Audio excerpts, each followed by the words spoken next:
हो सर. हो sir. Okay, ठीक आहे. आपण अँटीप्लेटलेट ड्रग्स हा टॉपिक डिस्कस करत होतो मागील लेक्चरमध्ये. आपण बेसिक प्लेटलेट ॲग्रिगेशन कसं होतं आणि प्लेटलेट ॲग्रिगेशन आपण कोणत्या ड्रग्सनी इनहिबिट करू शकतो त्याविषयी पाहिलेलं होतं. ओके. तर थोडक्यात आपण ते जाणून घेऊया. काल मागच्या लेक्चरमध्ये काय पाहिलं होतं आपण आपण पाहिलं होतं की अँटीप्लेटलेट ड्रग्स जे आहे, these are the drugs which we use to prevent platelet activation and aggregation. So they have prophylactic load. We have discussed they are mainly used, or we can say they are preferred to for prophylaxis point of view, in case of arterial thrombi. And we have discussed anticoagulants. These are the drugs which we preferred in prevention point of view, in case conditions are related with venous thrombi. आणि आपण हे पण पाहिलं होतं की थ्रम्बोलायटिक किंवा फायब्रिनोलायटिक drugs हे treatment point of view आपण यूज करतो when there is a block और atherosclerotic plaque thrombus formation.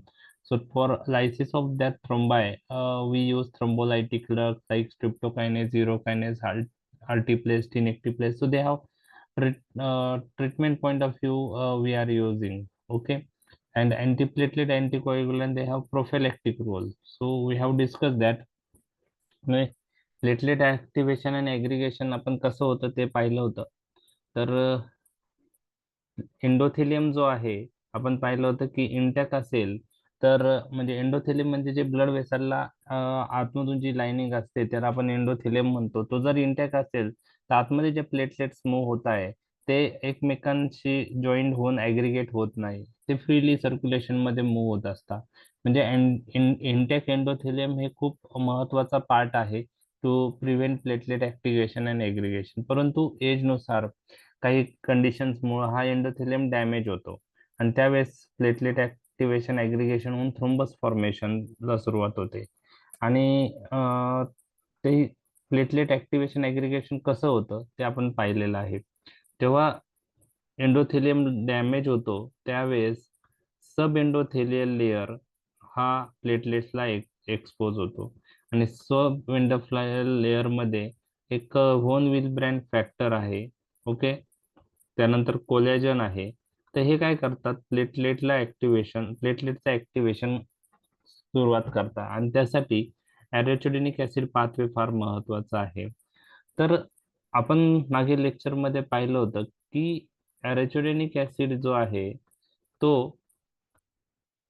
COX पाथवेने प्रोस्टाग्लॅन्डिन मध्ये कन्वर्ट होतो आणि लॉक्स पाथवे थ्रू ल्युकोट्राइन्स मध्ये कन्वर्ट होतो.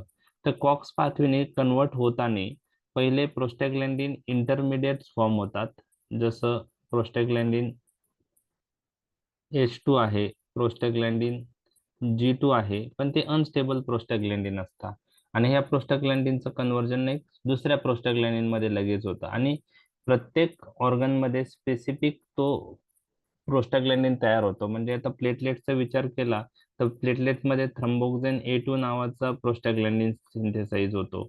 एंडोथेलियम मध्ये प्रोस्टाग्लॅन्डिन I2 नावाचा प्रोस्टाग्लॅन्डिन सिंथेसाइज होतो. ह्या प्रोस्टाग्लॅन्डिन G2 आणि H2 तयार झाल्यानंतर ते स्टेबल प्रोस्टाग्लॅन्डिन नसल्यामुळं ते लगेच दुसऱ्या प्रोस्टाग्लॅन्डिन मध्ये कन्वर्ट होतात depending on which enzyme is present in that particular organ.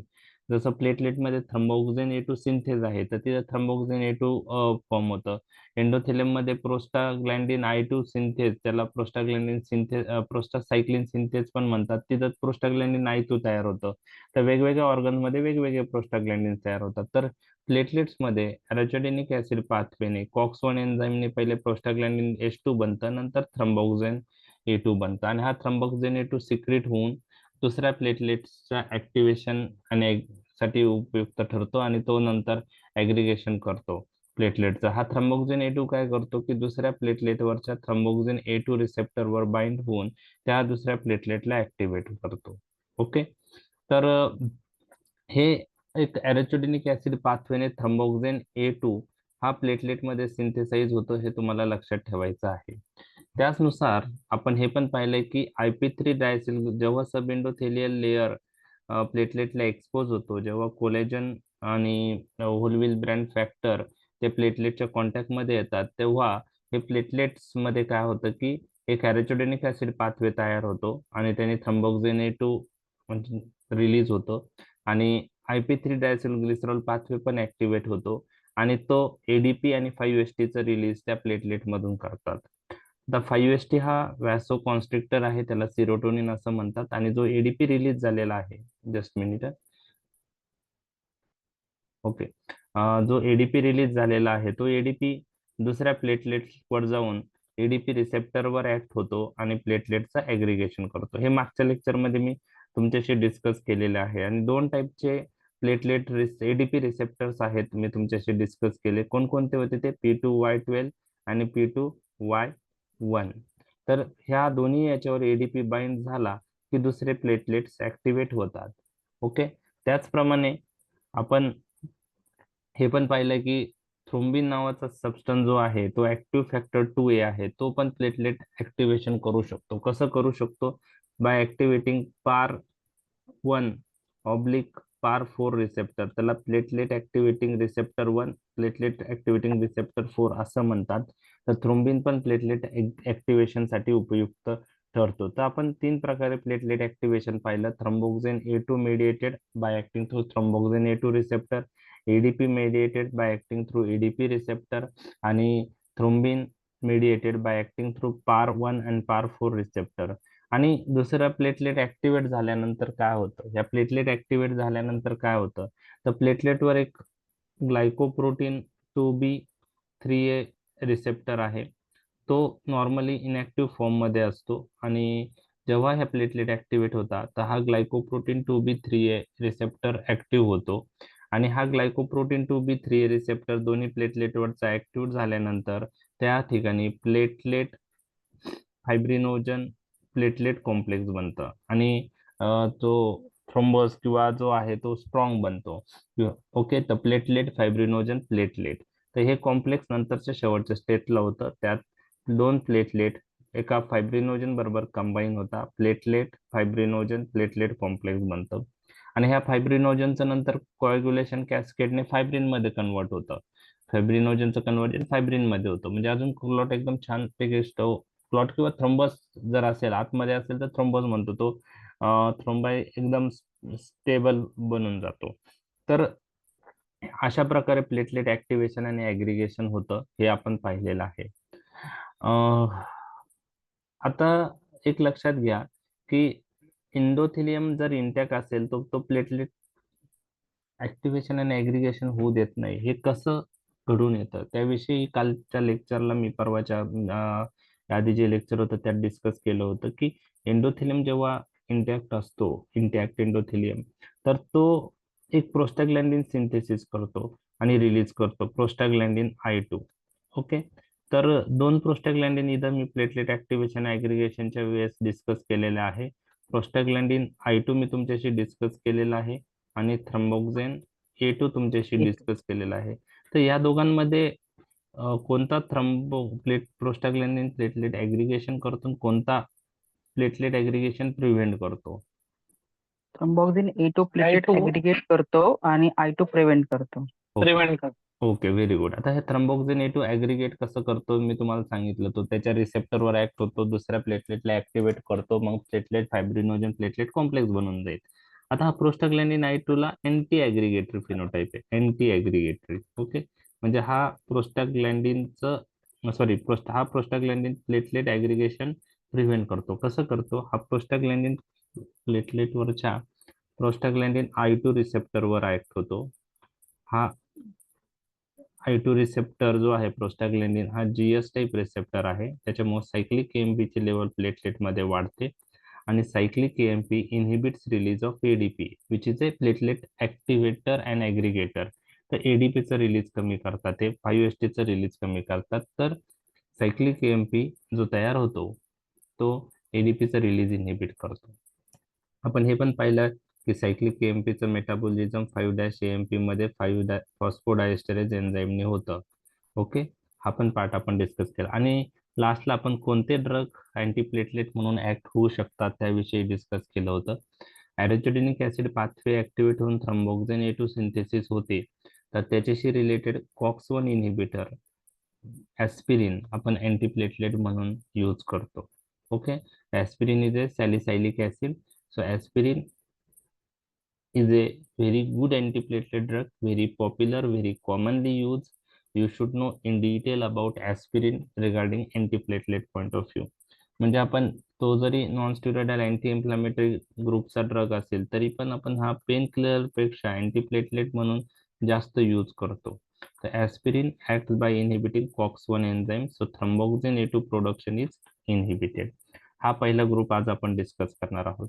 दुसरा जो ग्रुप आहे, आपण पाहिलं की ADP acts on ADP receptor and activate platelets resulting in aggregation.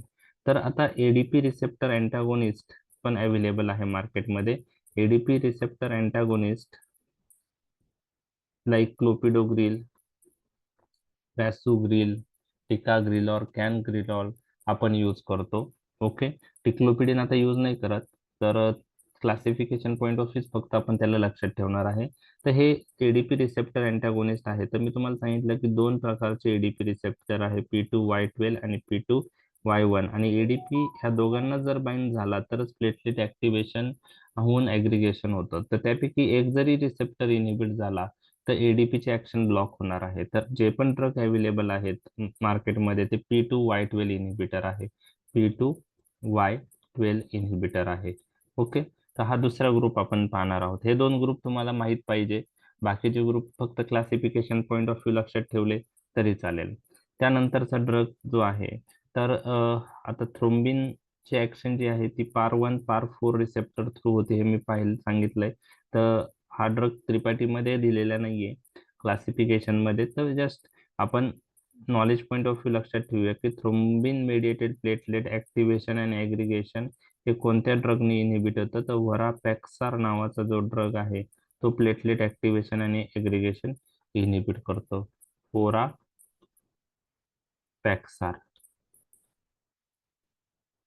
Okay, हा PAR1/PAR4 रिसेप्टर अँटागोनिस्ट आहे, त्यामुळे थ्रोम्बिन मेडिएटेड ऍक्शन होणार नाही वराफॅक्सर यूज केल्यामुळे. त्यानंतर थ्रोम्बोक्सिन A2 रिसेप्टर अँटागोनिस्ट जो thromboxane A2 mediated platelet activation aggregation inhibit करेल, त्याचं नाव जो आहे तो पण क्लिनिकल प्रॅक्टिस मध्ये जास्त यूज होत नाही, टेरुट्रोबॅन. टेरुट्रोबॅन. ओके, टेरुट्रोबॅन हा थ्रोम्बोक्सिन A2 अँटागोनिस्ट आहे. Thromboxane A2 antagonist terutroban. त्यानंतर आपण पाहिलेलं आहे की प्रोस्टाग्लॅंडिन I2 मेडिएटेड ऍक्शन जी आहे ती सायक्लिक एएमपी वाढवते प्लेटलेटमध्ये, आणि cyclic AMP inhibit ADP release. म्हणजे सायक्लिक एएमपी हा फार महत्वाचा आहे प्लेटलेट ऍग्रिगेशन प्रिव्हेंट करण्यासाठी, आणि त्याचं मेटाबॉलिझम 5' मध्ये फॉस्फोडायस्टरेज एन्झाईमने होतं. तर फॉस्फोडायस्टरेज इनहिबिटर आपण यूज केला तरीही प्लेटलेटचं ऍग्रिगेशन इनहिबिट होऊ शकतं, आणि त्यासाठी ड्रग जो आहे अँटी अँजायनल ड्रग मध्ये आपण पाहिला हा ड्रग डायपायरिडामोल, तर तो अँटीप्लेटलेट म्हणून आपण यूज करतो, पण क्लिनिकल प्रॅक्टिस मध्ये जास्त यूज होत नाही कारण त्याला करोनरी स्टील फेनॉमेना हा ड्रॉबॅक आपण पाहिलेला आहे. तर डायपायरिडामोल इज फॉस्फोडायस्टरेज इनहिबिटर. त्यानंतर मी ग्लायकोप्रोटीन 2B3A इनहिबिटर्स पण डिस्कस केले की प्लेटलेट ऍक्टिव्हेशन झाल्यानंतर लास्ट स्टेपला जे प्लेटलेट फायब्रिनोजन प्लेटलेट कॉम्प्लेक्स बनतं, ते का बनतं, कारण हे जे ग्लायकोप्रोटीन 2B3A रिसेप्टर आहे ते ऍक्टिव्हेट होतात प्लेटलेटवरचे, आणि ते प्लेटलेट फायब्रिनोजन प्लेटलेटचं कॉम्प्लेक्स बनवतात. ओके, तर हे ग्लायकोप्रोटीन 2B3A इनहिबिटर पण मार्केटमध्ये अवेलेबल आहे. आणि हे ग्लायकोप्रोटीन 2B3A इनहिबिटर लक्षात ठेवण्यासाठी निमोनिक मी मागील लेक्चरला सांगितलं होतं. ईट, ई म्हणजे इप्टाफिबाटाइड, ए म्हणजे एप्सिक्झिमॅब, टी म्हणजे टेरोफिबॅन. ओके, ईट, इप्टिफिबाटाइड, एप्सिक्झिमॅब आणि टिरोफिबॅन हे ग्लायकोप्रोटीन 2B3A इनहिबिटर, ते आपण पॅरेंटल रूटने यूज करतो. द प्रोस्टाग्लॅंडिन I2 ला अँटी ऍग्रिगेटरी ऍक्शन आहे, प्लेटलेट ऍग्रिगेशन इनहिबिट करतं. तर प्रोस्टाग्लॅंडिन I2 अॅनालॉग्स पण क्लिनिकल ट्रायल्स मध्ये त्याच्यावर रिसर्च चालू आहे की हे पेस्टाग्लॅन्डिन I2 अॅनालॉग्स जर इंट्रोड्यूस झाले मार्केटमध्ये तर त्यांनाही अँटीप्लेटलेट ऍक्शन राहू शकते. तर त्याच्यावर रिसर्च चालू आहे, त्यामुळे त्याचे नावन म्हणजे त्याचं जे आहे त्याच्याविषयी डिटेल आपण लक्षात ठेवणार नाही. तर अँटीप्लेटलेट ड्रगचे टार्गेट पण तुमच्या लक्षात आले असतील, कोणत्या मेकॅनिझमने ते ऍक्ट होता आणि ओव्हरऑल ड्रग पण तुमच्या लक्षात आलेले आहेत. लक्षात आलंय तुम्हाला अँटीप्लेटलेट ड्रग आपण ह्या एका डायग्राम मध्ये आपण मेजॉरिटी पार्ट ड्रगचा म्हणजे प्लेटलेट ऍक्टिव्हेशन ऍग्रीगेशन का होतं आणि ते जर माहित असेल तर त्याचे टार्गेट कोणते अँटीप्लेटलेट पॉईंट ऑफ व्ह्यू ड्रग हे दोन्ही पार्ट कव्हर झाले. तर लक्षात आलं तुम्हाला हे थोडक्यात ब्रीफ मधलं इंट्रोडक्शन.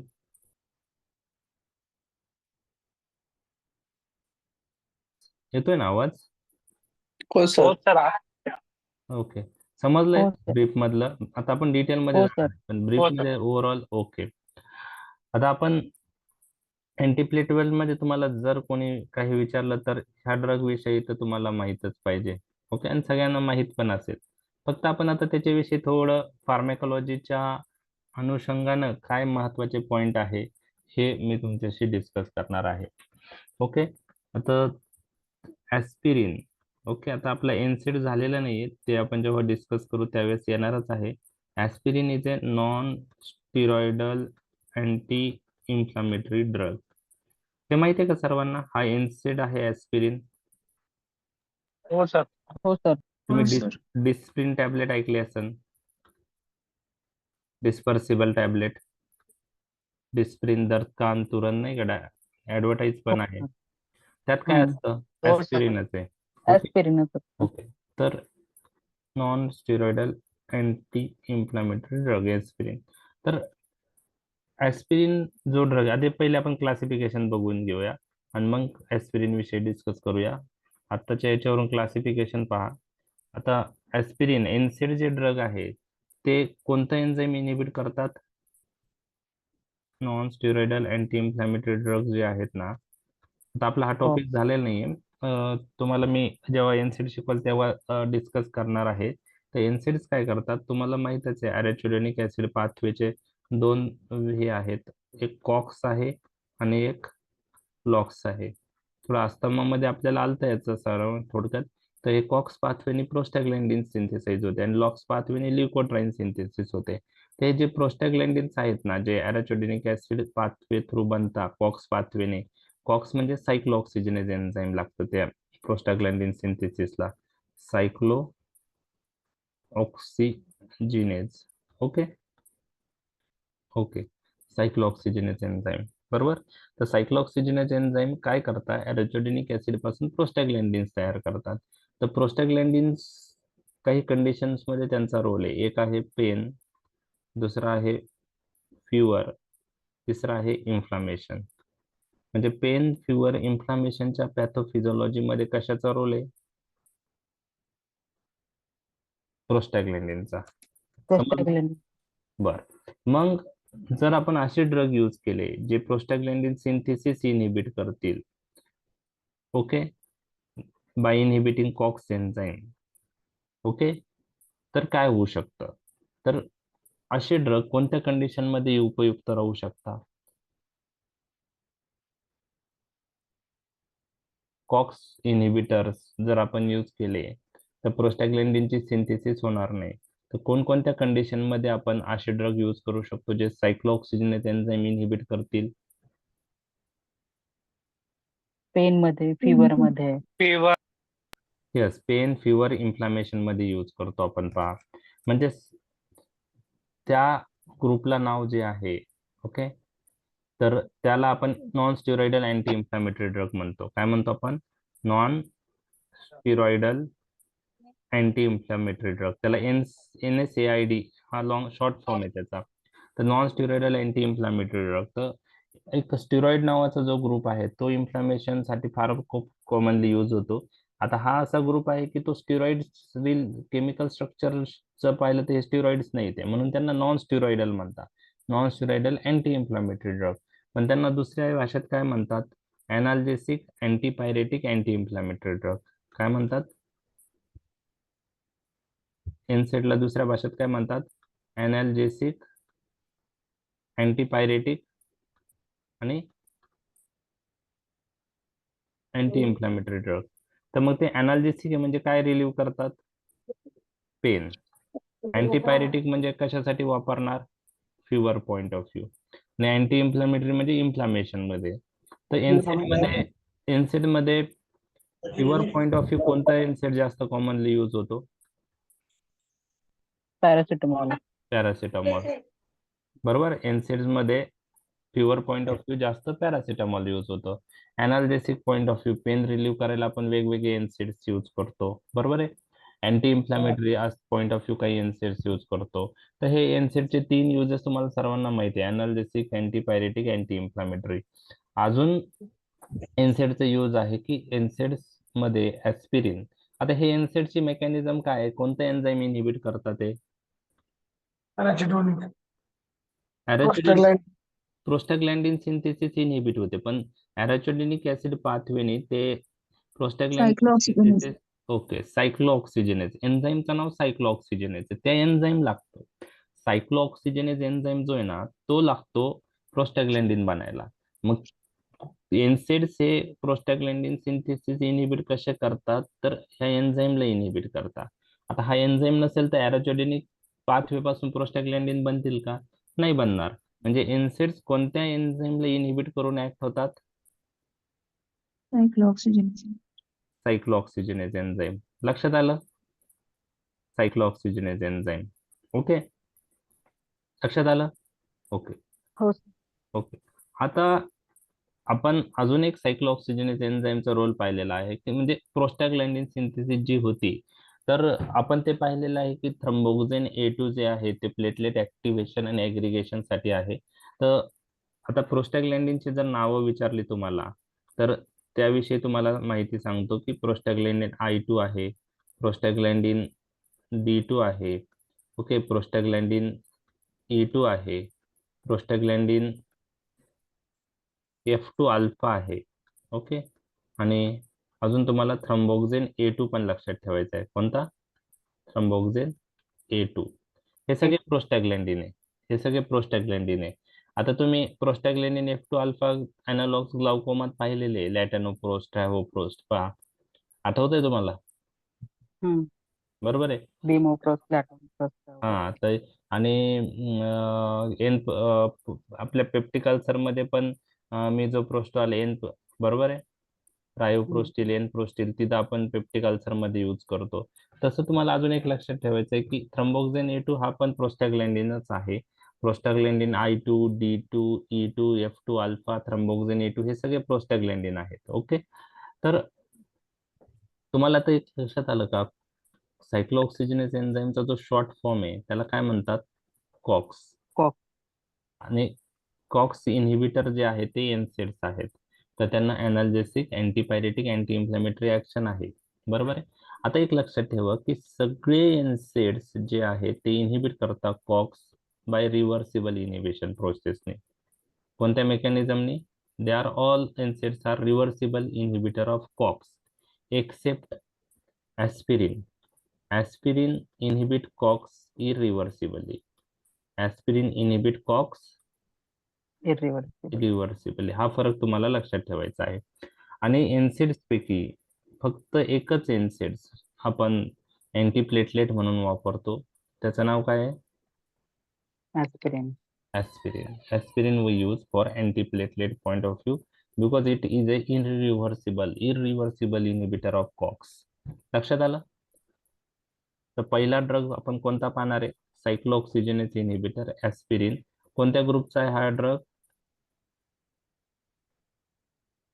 एनसेड. एनसेड्स. क्लिअर झालं तुमच्या हे? हो. कसं इनहिबिट होतं एन्झाईम? रिव्हर्सिबली का इरिव्हर्सिबली ऍस्पिरिननी? इरिव्हर्सिबल. ओके. ठीक. फॉस्फोडायस्टरेज इनहिबिटर नाव काय आहे?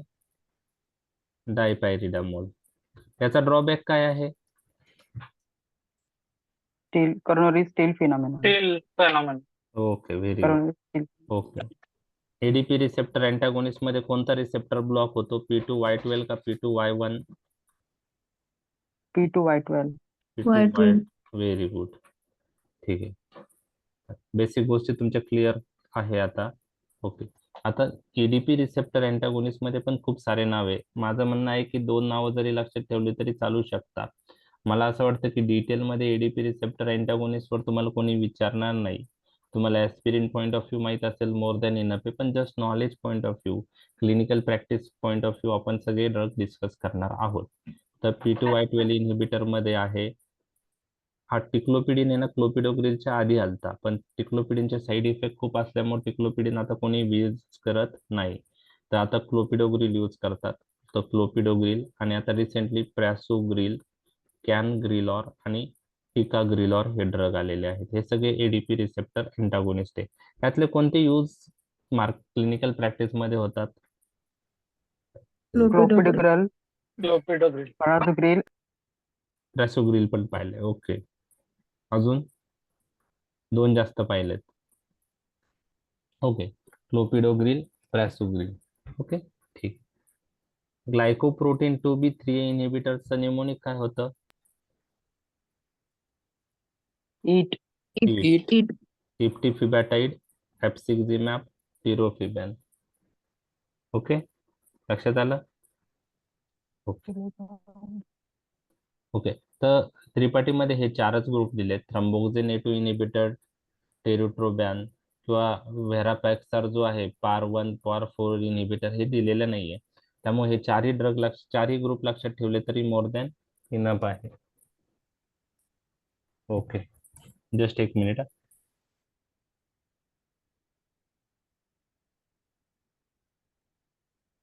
ओके, ठीक. जस्ट एक मिनिट. ओके, बर. ॲस्पिरिन विषयी तुम्हाला काय माहिती आहे? ॲज अ अँटीप्लेटलेट ड्रग यूज करतो आपण, बरोबर?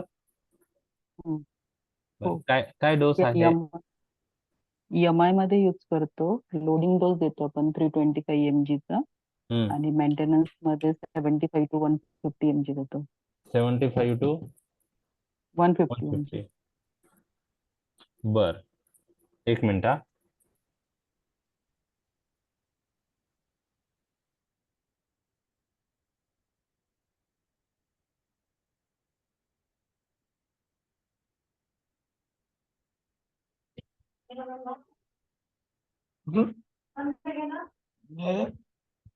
ओके, ॲस्पिरिनचा जो डोस आहे तो लो डोस ॲस्पिरिन यूज करतो आपण 75 to 150 mg आणि EMI मध्ये जास्तीत जास्त आपण 325 करतो. तो पण लो डोस म्हणूनच कन्सिडर होतो. तर तुम्हाला कोणी विचारलं aspirin is use at high dose or low dose for antiplatelet point of view, तर आन्सर काय असेल तुमचं? Low dose. Low dose. Low dose. Okay, तर 75 to 150 आहे. ओके, हा कॉमनली यूज केला जाणारा प्रोफिलॅक्सिस पॉईंट ऑफ व्ह्यू आहे. आणि EMI मध्ये स्टार्टिंगला 325 करतात, मग परत 75 किंवा 150 याच्यावर आपण शिफ्ट करतो. तर aspirin is use at low dose for antiplatelet point of view, ते लक्षात ठेवा. जर आपल्याला अँटीपायरेटिक किंवा analgesic point of view use करायचा असेल तर आपल्याला ॲस्पिरिनचा डोस जास्त आहे. ओके, तर अँटीपायरेटिक एनाल्जेसिक आणि अँटीपायरेटिक पॉईंट ऑफ व्ह्यू 300 ते 600 mg TDS डोस आहे. 300 ते 600 mg. आणि anti inflammatory point of view it is in grams. Okay, 3 to 5 grams dose लागतो anti inflammatory point of view. तर हे ॲस्पिरिनचे डोस लक्षात आले तुमच्या? एनसेट्स मध्ये परत येणार आहे, पण जस्ट मी इथं रिवाइज केले तुमचे. ओके, तर लो डोसला यूज करता. तर आता कसं इफेक्टिव्ह आहे ॲस्पिरिन याचे अँटीप्लेटलेट पॉईंट ऑफ व्ह्यू हे मी तुमच्याशी डिस्कस करणार आहे. ओके, तुम्हाला जर मेकॅनिझम विचारले तर काय सांगता तुम्ही? कॉक्स इनिबिट करतो. कॉक्स इनिबिटर आहे. ओके, कॉक्स इनिबिटर ना. ओके, कॉक्स इनिबिटर, त्याच्यामुळे काय नाही बनणार? थ्रम्बॉक्सिन A2 इनिबिटर आहे. ओके, थ्रम्बॉक्सिन A2 बनणार नाही. Actually inhibitor. त्रिपाठीमध्ये काय दिलेलं आहे की थ्रम्बॉक्सिन A2 सिंथेस इनिबिट करतो आणि थ्रम्बॉक्सिन A2 सिंथेस पण जे गुडमन गिलमन आहे त्यात त्यांनी दिलेलं आहे की it is a COX inhibitor and by inhibiting COX enzyme it inhibits thromboxane A2 production in the platelets. कारण कॉक्स इनहिबिट झाला तर प्रोस्टाग्लॅन्डिन G2 किंवा H2 बनणार नाही, आणि ते नाही बनलं तर थ्रोम्बोक्सिन E2 नाही बनणार. तर जर लक्षात ठेवायचं असेल एक्झाम पॉईंट ऑफ व्ह्यू, तर कॉक्स इनहिबिटर बेटर टू लक्षात ठेवलेलं चांगलं राहील. ओके. आणि थ्रोम्बोक्सिन E2 प्रोडक्शन इनहिबिट होतं लो डोसला यूज केलं तर. तर तुम्हाला क्वेश्चन काय विचारतं की आपण लो डोसलाच का यूज करतो ऍस्पिरिन, हाय डोसला का नाही यूज करत? बरोबर. हा प्रश्न तुम्हाला विचारू शकता 2 मार्कला. Why aspirin is use at low dose, why not at high dose? म्हणजे antipyretic analgesic point of view 300 ते 600 mg आहे TDS dose. Anti inflammatory 3 to 5 gram आहे. पण अँटीप्लेटलेट पॉईंट ऑफ व्ह्यू आपण किती यूज करतोय? 71-150 किंवा मॅक्स टू मॅक्स MI मध्ये फर्स्ट डोस 325. बरोबर आहे. म्हणजे 325 पेक्षा कमी डोस यूज करतो आपण. तर आपण लो डोसलाच ऍस्पिरिन का यूज करतो अँटीप्लेटलेट पॉईंट ऑफ व्ह्यू, ते मी तुमच्याशी डिस्कस करणार आहे. बरोबर. आता मी तुम्हाला platelet aggregation point of view 2 prostaglandins discuss केलेले. एक आहे थ्रोम्बोक्सिन A2 आणि दुसरा काय आहे? PGI2. PGI2. बरोबर आहे. आता तुम्ही मला सांगा, दोघांच्या सिंथेसिस साठी कोणता एन्झाईम लागतो?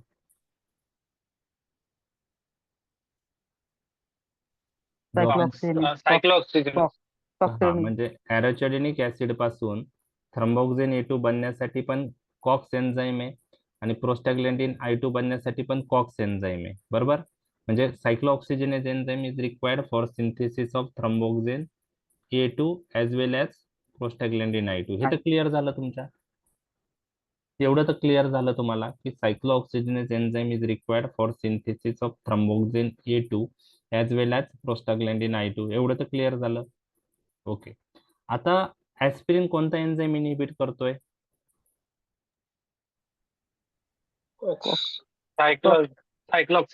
सायक्लोऑक्सिजनेज कॉक्स एन्झाईम इनहिबिट. बरं. आता या दोघांपैकी थ्रोम्बोक्सिन A2 काय करतो? प्लेटलेटचं काय करतो? प्लेटलेट ऍग्रिगेशन करतो. प्लेटलेट ऍग्रिगेशन ऍग्रिगेशन करतो. आणि प्रोस्टाग्लॅन्डिन I2 काय करतो? प्रिव्हेंट करतो ऍग्रिगेशनला. It is anti platelet action ऍग्रिगेटरी.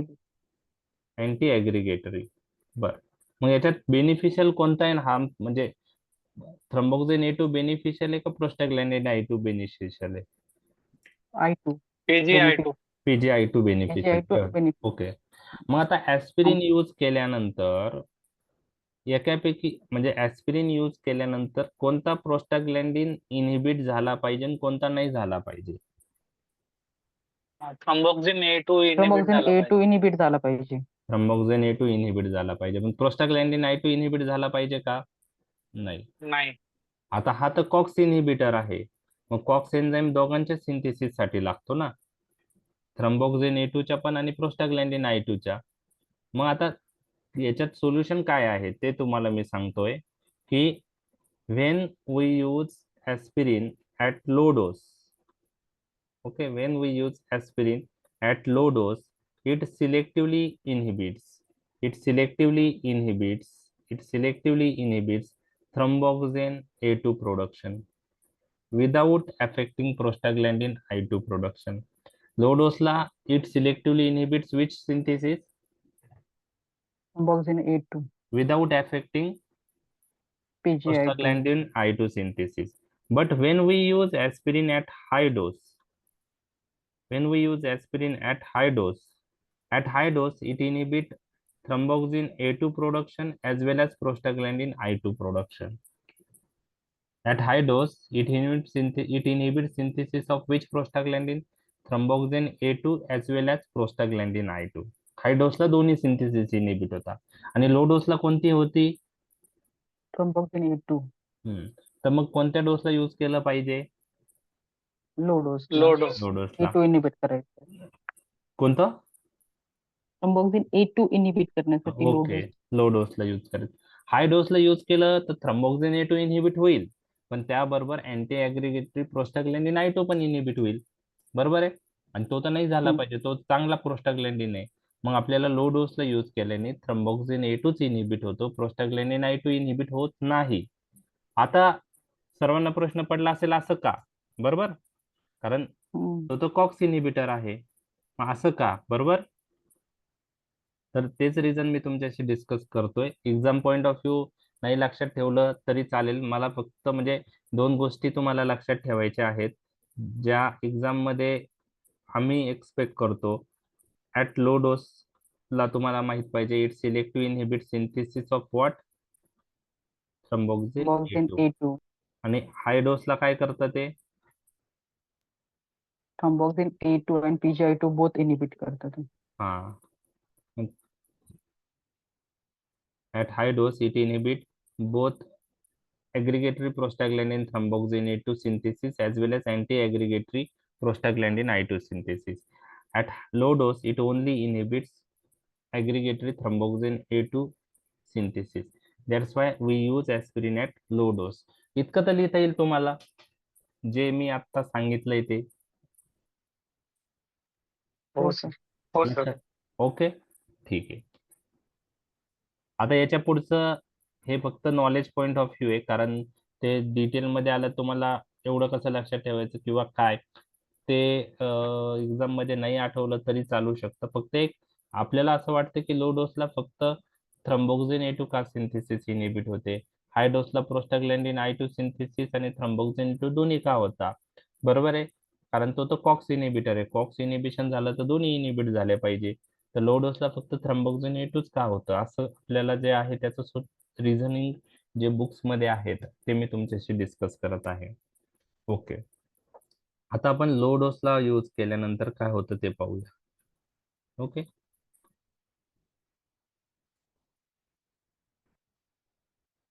Low डोसला जेव्हा आपण ऍस्पिरिन यूज करतो ना, तर ऍस्पिरिन यूज केल्यानंतर तो स्टमक आणि स्मॉल इंटेस्टाईन मधून ऍब्सॉर्ब होतो. आता मला तुम्ही सांगा की समजा हे तर मी शेवटच्या याला हे करतो, 2 मिनिटं.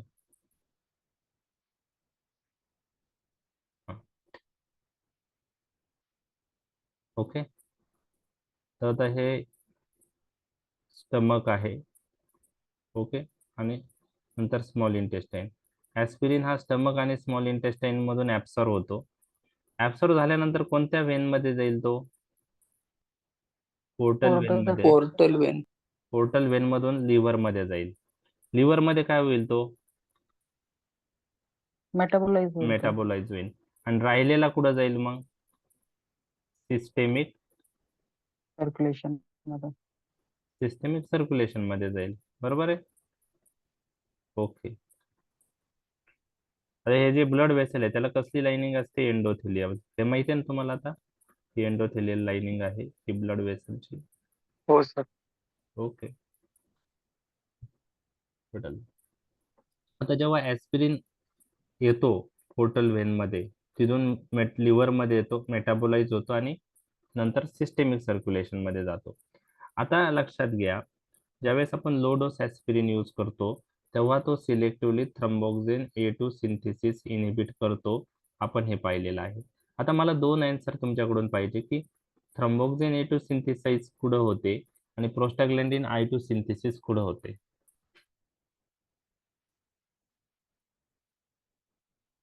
थ्रोम्बोक्सिन A2 कुठं पाहिली होती आपण? सायटोप्लाझम. सायटो म्हणजे इन- कोणत्या याच्यात? प्लेटलेट्स मध्ये होती का एंडोथिलियम मध्ये? प्लेटलेट एंडोथेलियल मध्ये. नाही, थ्रोम्बोक्सिन A2 जो आहे तो आपण पाहिलेला आहे की एंडोथेलियल. नाही, थ्रोम्बोक्सिन A2 जो आहे प्लेटलेट मध्ये सिंथेसाइज होतो. प्लेटलेट मध्ये येतो. आपण प्लेटलेट अॅराकिडोनिक मध्ये ऍसिड पाहतोय, थ्रोम्बोक्सिन A2 हा प्लेटलेट मध्ये होतो, तो रिलीज होऊन दुसऱ्या प्लेटलेटला ऍक्टिव्हेट होतो. आणि प्रोस्टाग्लॅंडिन I2 कुठं होतं? तो एंडोथेलियम मध्ये. एंडोथेलियम मध्ये, सरफेस एंडोथेलियम. म्हणजे ह्या इथं एंडोथेलियम मध्ये प्रोस्टाग्लॅंडिन I2 होईल. बरं, आता तुम्ही मला सांगा, प्लेटलेट सर्क्युलेशन मध्ये मूव्ह होत राहता ना, ते एका जागेवर असतं का? नाही, मूव्ह होत राहतात. प्लेटलेट जे आहेत ते ब्लड मध्ये असतात आणि ते काय असतं? कंटिन्यू काय असतं? मूव्ह होतात. बरोबर. आता जेव्हा आपण ऍस्पिरिन लो डोसला यूज करतो ना, तर ऍस्पिरिन जेव्हा पोर्टल सर्क्युलेशन मध्ये येतो, बरोबर, हे कोणतंही पोर्टल वेन, त्याला आपण पोर्टल सर्क्युलेशन म्हणू शकतो. तर पोर्टल सर्क्युलेशन मध्ये काय होतं? जे मुव्हिंग प्लेटलेट्स आहे त्यावर तो ऍस्पिरिन ऍक्ट होतो. बरोबर आहे. मुव्हिंग ज्या प्लेटलेट्स आहेत त्यावर तो ऍस्पिरिन ऍक्ट होतो. म्हणजे platelets expose to aspirin in portal circulation, हे तर लक्षात आलं तुम्हाला. प्लेटलेट्स ऍस्पिरिनला एक्सपोज कुठं होता? पोर्टल सर्क्युलेशन मध्ये. सो आता नॉर्मली ऍस्पिरिन पोर्टल सर्क्युलेशन मध्ये येतो, नंतर लिव्हर मध्ये जातो, मेटाबोलाइज होतो. म्हणजे platelets expose to aspirin in portal circulation before metabolism of aspirin, एवढं तर कळलं तुम्हाला. लक्षात आलं? ऍस्पिरिन लक्षात घ्या, ऍस्पिरिन कुठं प्लेटलेट्स कुठं एक्सपोज झाल्यात ऍस्पिरिनला? पोर्टल वेन मध्ये, बरोबर आहे. आणि ऍस्पिरिनचं मेटाबॉलिझम व्हायच्या आधी एक्सपोज झाले का नंतर एक्सपोज झाल्यात? आधी आधी. आधी मग ज्यावेळेस आपण लो डोस यूज करतो तर जो ऍस्पिरिन इथं येतो पोर्टल वेन मध्ये, तर तो सफिशियंट असतो त्या प्लेटलेट्स मधल्या कॉक्स एन्झाईमला इनहिबिट करायला. म्हणजे प्लेटलेट्स मधलं कॉक्स एन्झाईम इनहिबिट झालं लो डोसला. लक्षात आलं? प्लेटलेट्स मधलं कॉक्स एन्झाईम इनहिबिट झालं, आणि प्लेटलेट्स मधलं कॉक्स एन्झाईम इनहिबिट झाल्यावर काय इनहिबिट होईल? मग कोणती सिंथेसिस इनहिबिट होईल? प्लेटलेट्स मधलं कॉक्स इनहिबिट झालं तर thromboxane A2. A2 synthesis inhibit होईल. आता बघा, त्यानंतर लो डोस ऍस्पिरिन पुढं इथं कॉक्स एन्झाईम इनहिबिट झालं प्लेटलेटचं, त्यानंतर तो लिव्हर मध्ये गेला. लिव्हर मध्ये काय होईल त्याचं? मेटाबॉलिझम. आणि राहिलेला कॉक्स एन्झाईम कुठं जाईल? सॉरी, राहिलेला ऍस्पिरिन कुठं जाईल? Systemic circulation. सर्क्युलेशन. हा, मग एक लक्षात घ्या की लो डोसला जेव्हा आपण यूज करतो तेव्हा आपण पाहिलं की platelet expose to aspirin in portal circulation before metabolism of aspirin in the liver. That's why COX enzyme in the platelet is inhibited in portal circulation, and due to that thromboxane A2 synthesis inhibited. After that, aspirin enters into the liver. In the liver, it is metabolized, and due to that, very few amount enters into the systemic circulation. And that is amount is not able to inhibit COX enzyme present in the endothelium. मग endothelium मधला COX enzyme inhibit होईल का low डोसला? नाही, कारण नाही होणार. खूप सारा ऍस्पिरिन हा लिव्हर मध्येच मेटाबोलाइज होतो आणि खूप कमी सिस्टेमिक सर्क्युलेशन मध्ये जातो. त्यामुळे तो कॉक्स एन्झाईम इनहिबिट करू शकेल का? सिग्निफिकंटली नाही. त्यामुळे प्रोस्टाग्लॅन्डिन I2 सिंथेसिस इनहिबिट होईल का? नाही. एंडोथेलियम मध्ये जर कॉक्स इनहिबिट नाही झाला तर प्रोस्टाग्लॅन्डिन I2 सिंथेसिस इनहिबिट होईल का? नाही, कारण कॉक्स एन्झाईम नाही. इनहिबिट नाही झाला तर प्रोस्टाग्लॅन्डिन I2 प्रोडक्शन होत राहील. तर लो डोसला आपण यूज केल्यामुळं सिस्टेमिक सर्क्युलेशन मध्ये खूप कमी ऍस्पिरिन एंटर होतो आणि that is not able to inhibit cox enzyme significantly in endothelium. So prostaglandin I2 synthesis is not inhibited significantly. लक्षात आलं? अजून एक पुढचा प्रश्न. हो सर. त्याच्या पुढचा असा आहे, जरी काही प्रमाणात कॉक्स इनहिबिट झाला तर काय आहे ते मी तुम्हाला सांगतो. आता ऍस्पिरिन कॉक्स कसं इनहिबिट करतो? रिव्हर्सिबली का इरिव्हर्सिबली? इरिव्हर्सिबल. इरिव्हर्सिबल. बर, आता प्लेटलेट्स मधला कॉक्स इनहिबिट झाला, समजलं? प्लेटलेट्स मधला कॉक्स एन्झाईम इनहिबिट झाला, बरोबर आहे. मग त्या प्लेटलेट मधली थ्रोम्बोक्सिन A2 प्रोडक्शन किती दिवस इनहिबिट होईल? For ever. जेवढी त्या प्लेटलेटची लाईफ स्पॅन आहे तेवढं ते कॉक्स इनहिबिट होणार. का होतं ते सांगतो. प्लेटलेट्स मध्ये न्यूक्लियस नसतो, तुम्हाला माहिती आहे ते. ओके, प्लेटलेट्स मध्ये न्यूक्लियस आहे का? नाही. आपल्या जे प्लेटलेट्स आहे प्लेटलेट्स मध्ये न्यूक्लियस नाही, आणि न्यूक्लियस नसल्यामुळे नवीन कॉक्स एन्झाईम प्लेटलेट तयार करत नाही. जो कॉक्स एकदा तयार झालेला आहे तेवढाच राहतो, पूर्ण लाईफ स्पॅन त्या कॉक्स नवीन तयार होत नाही. त्यामुळे जो पण कॉक्स एन्झाईम इनहिबिट होतो प्लेटलेट मधला, हो, त्याच्या प्लेटलेटची लाईफ स्पॅन जेवढी तितके दिवस तो इनहिबिट राहतो. नवीन कॉक्स एन्झाईम तयार होत नाही प्लेटलेट मध्ये. त्यामुळं नवीन कॉक्स बनला नाही तर थ्रोम्बोक्सिन A2 बनेल का नवीन? नाही.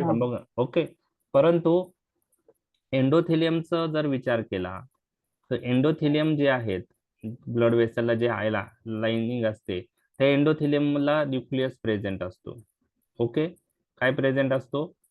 न्यूक्लियस.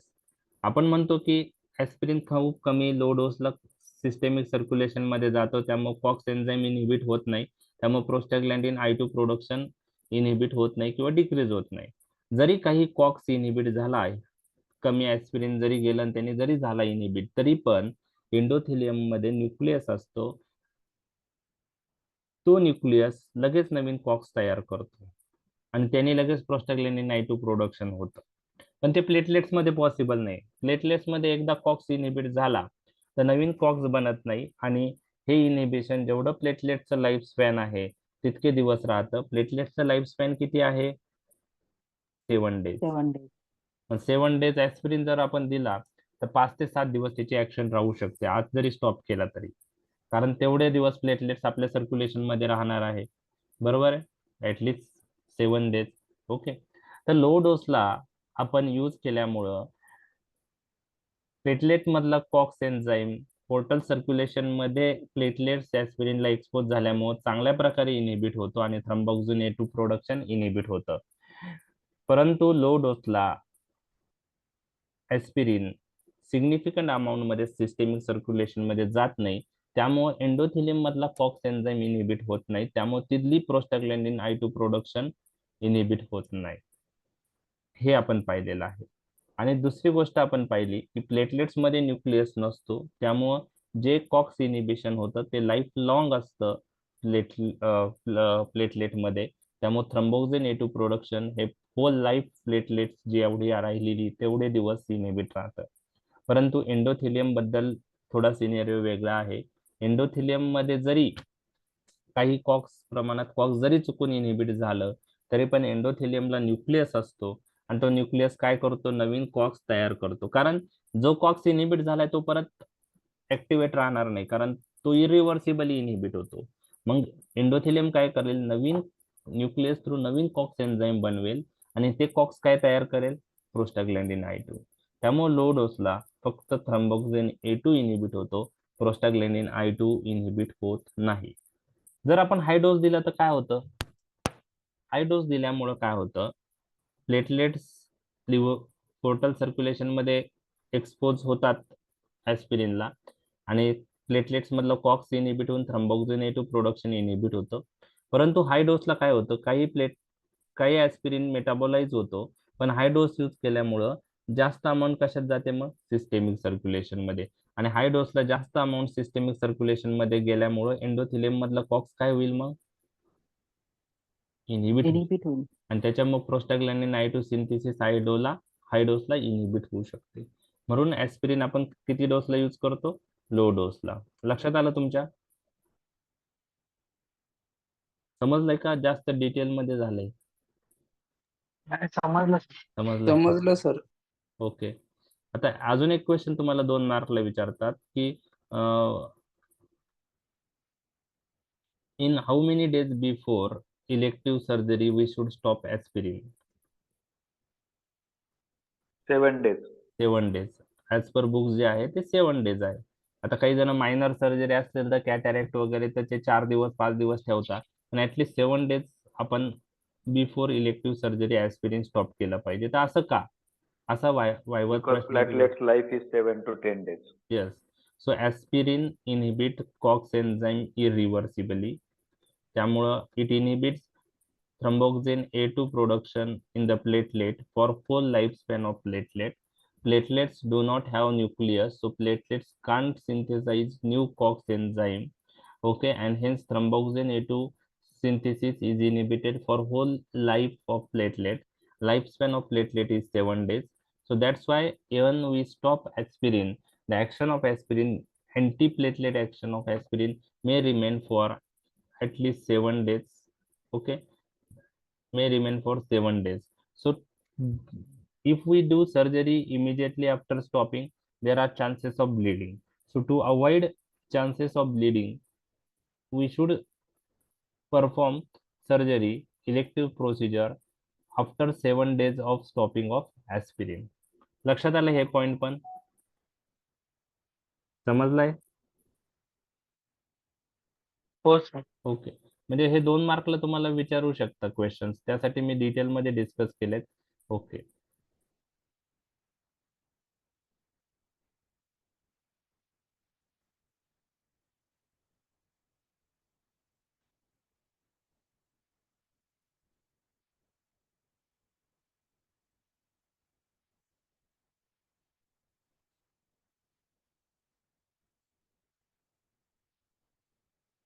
ओके. तर हे सगळे मी तुम्हाला जे डिस्कस केले तेच इथं दिलंय. डोस 75 to 150 mg आहे, पण MI मध्ये आपण 325 इनिशियल डोस देतो, त्यानंतर वी शिफ्ट टू 75 to 150. तो प्रोफायलॅक्सिस पर 75 to 150 आपण यूज करतो. अदर एनसेड्स रिव्हर्सिबल इनहिबिटर आहे, त्यामुळं शॉर्ट लास्टिंग अँटीप्लेटलेट ऍक्शन असते यांना, त्यामुळं आपण ते रुटीनली अँटीप्लेटलेट म्हणून यूज करत नाही.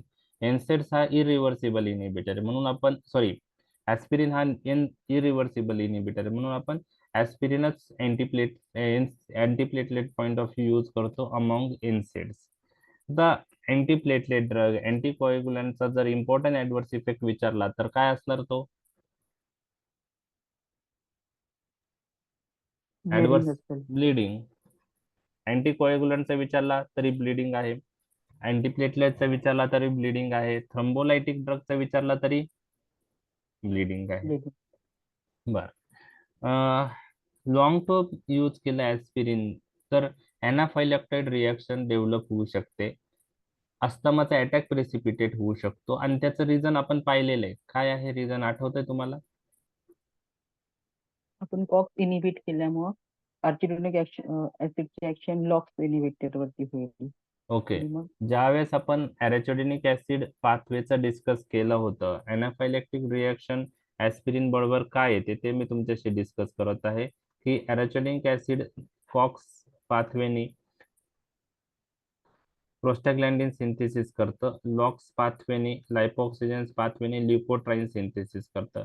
तर कॉक्स पाथवे इनिबिट झाल्यामुळं एनसेड्सनी किंवा ऍस्पिरिननी ॲरेचिडोनिक ऍसिड जो पण आहे अवेलेबल आता कुठं डायव्हर्ट झाला, ल्युकोट्राईन पाथवेकडे, आणि lipoxygenase pathway through leukotriene synthesis वाढवतं. आणि leukotriene is one of the important contributor in anaphylactoid reaction in the precipitation of bronchial asthma. The long-term use of aspirin may responsible for anaphylactoid reaction. तर हे तुम्हाला लक्षात ठेवायचं आहे. Okay. It is characterised by some manifestation like rashes, urticaria, angioedema, precipitation of bronchial asthma. So it is due to shifting of aerogenic pathway towards leukotriene synthesis. तर ज्या पेशंटला अस्थमाची history आहे आणि अशा पेशंटला अँटीप्लेटलेट ड्रग चालू करायचा असेल तर ऍस्पिरिन आणि क्लोपिडोग्रिल पैकी कोणता ड्रग तुम्ही प्रेफर करता? क्लोपिडोग्राफ. Clopidogrel.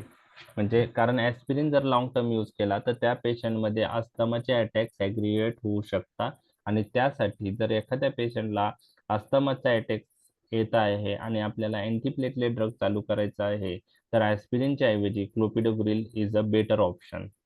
Okay. ADP receptor antagonist. लक्षात राहील हे? हो सर. ओके. हो आता डायपायरिडामॉल कसं इफेक्टिव्ह आहे? Due to inhibition of phosphodiesterase enzyme what will happen? Cyclic AMP level ते रेज करेल. सायक्लिक एमपी ची लेवल रेज होईल, त्याच्यामुळे कसलं रिलीज नाही होणार? सायक्लिक एमपी वाढला म्हणजे काय होणार? EDP ला तो एडीपीचं रिलीज होणार नाही. एडीपी रिलीज नाही झालं तर प्लेटलेट ऍक्टिव्हेशन आणि ऍग्रिगेशन होणार नाही. पण डायपायरिडामॉल आपण यूज करतो का? नाही. नाही. त्याचा ड्रॉबॅक काय आहे? Coronary steel phenomena. Phenomenon. Okay. तर it increases cyclic AMP level. Also it blocks adenosine reuptake. हे ऍडिशनल ऍक्शन आहे, आणि adenosine reuptake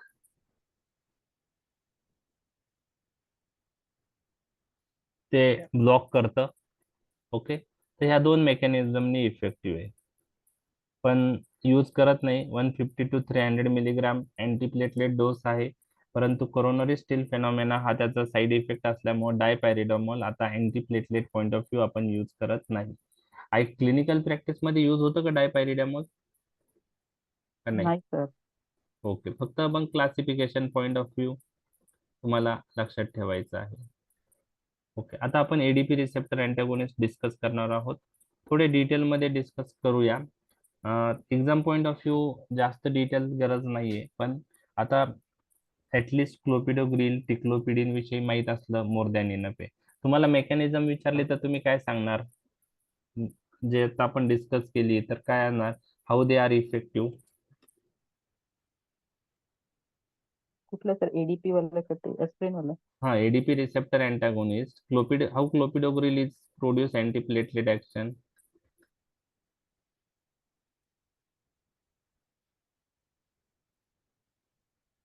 तर तेच सांगा, तुम्हाला माहिती आहे ना आता तो काय, कोणता रिसेप्टर इनहिबिट करतो? ADP. ADP, Y P2 Y ADP ना, 12 ॲडिनोसिन P2 वाय. डायफॉस्फेट. एडीपी म्हणजे ॲडिनोसिन डायफॉस्फेट, त्यातला कोणता P2 वाय 12 इनहिबिट करतो. मग तुम्ही काय लिहू शकता की ADP is involved in platelet activation aggregation. ADP activates and aggregates platelet by binding with P2Y12 and P2Y1 receptor. So these are ADP receptors. So by binding with this ADP receptor, ADP responsible for platelet activation and aggregation. So ADP antagonists, they are inhibitor of P2Y12 receptor. So by inhibiting this receptor, these drugs prevent ADP induce platelet activation and aggregation. लक्षात आलं? लक्षात आलं? हो sir. Okay, लिहिता येईल हे mechanism? हो sir. Okay, ठीक आहे.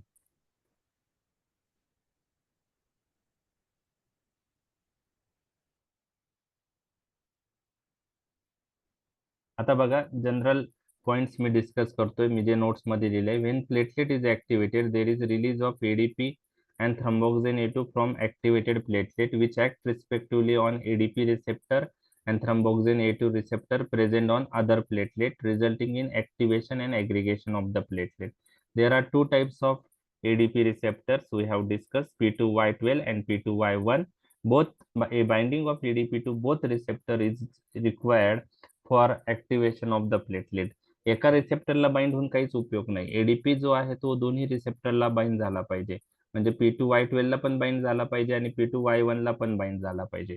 त्यामुळं आपल्याला टार्गेट असं आहे की यापैकी एक जरी रिसेप्टर इनहिबिट झाला तरी ADP mediated platelet activation aggregation inhibit होणार आहे. म्हणजे पण एडीपी रिसेप्टर अँटागोनिस्ट आहे ते कोणत्या रिसेप्टर ब्लॉक करून ऍक्ट होत आहे? P2Y12. लक्षात आलं? ओके, आता याच्यामध्ये पहिला ड्रग कोणता इंट्रोड्यूस झालेला आहे? टिक्लोपिडिन. टिक्लोपिडिन. पण त्याचे साईड इफेक्ट जे आहे ब्लडवरचे त्याच्यामुळे तो आता यूज होत नाही.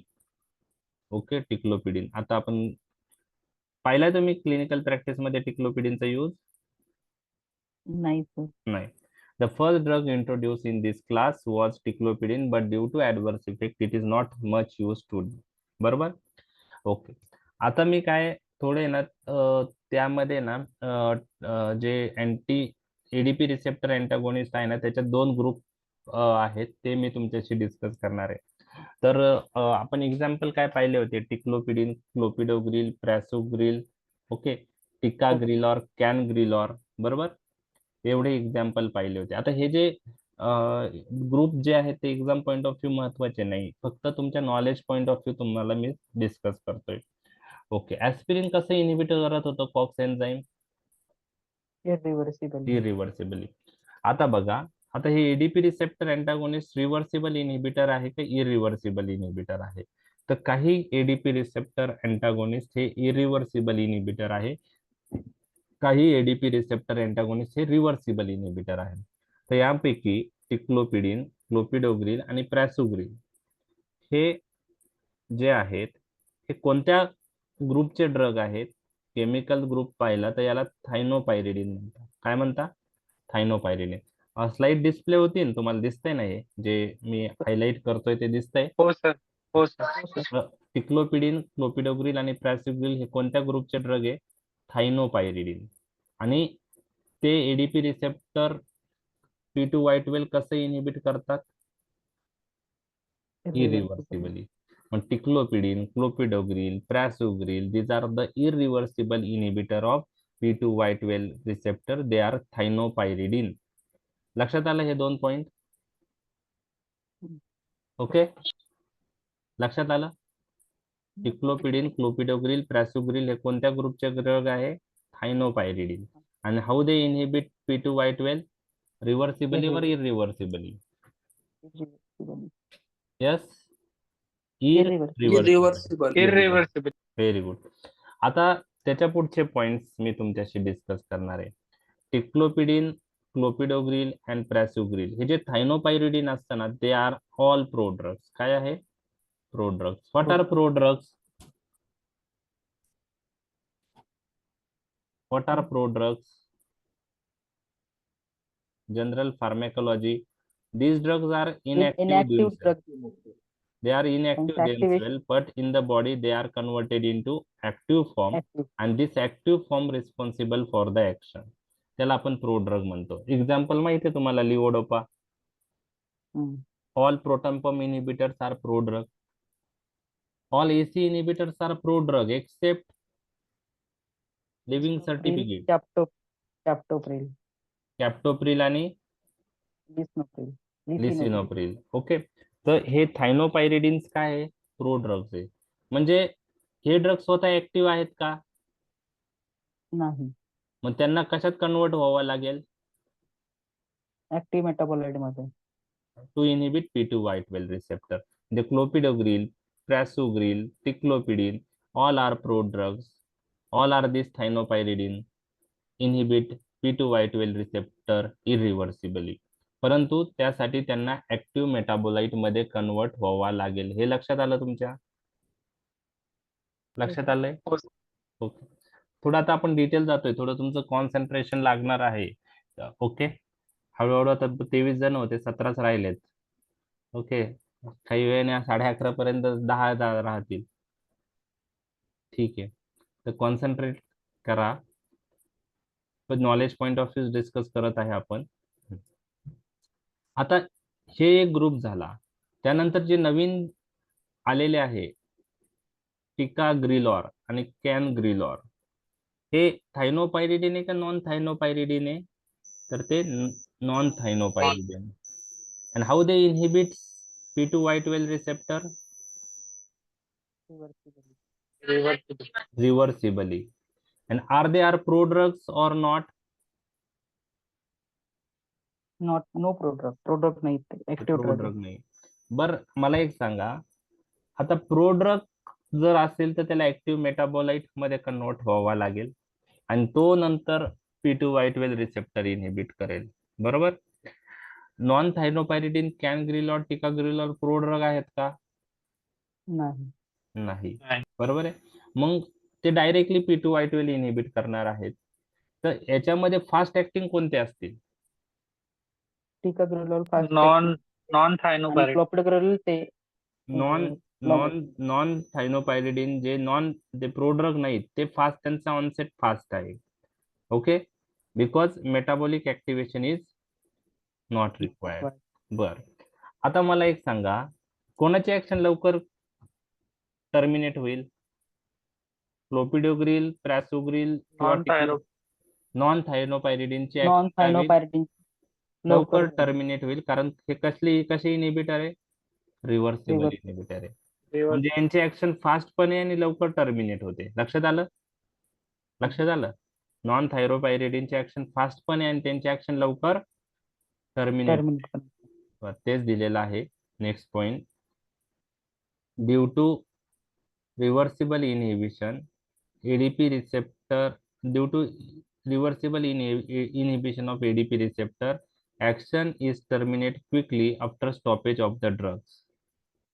So hence non-thionopyridine ADP receptor antagonists have fast onset and offset of action. लक्षात आलं? नॉन थायनोपायरिडिन मध्ये कोणते होते? कॅनग्रिलॉर आणि टिकाग्रिलॉर, जे आता आपण काय म्हणतोय की न्यूअर ADP रिसेप्टर अँटागोनिस्ट आहे.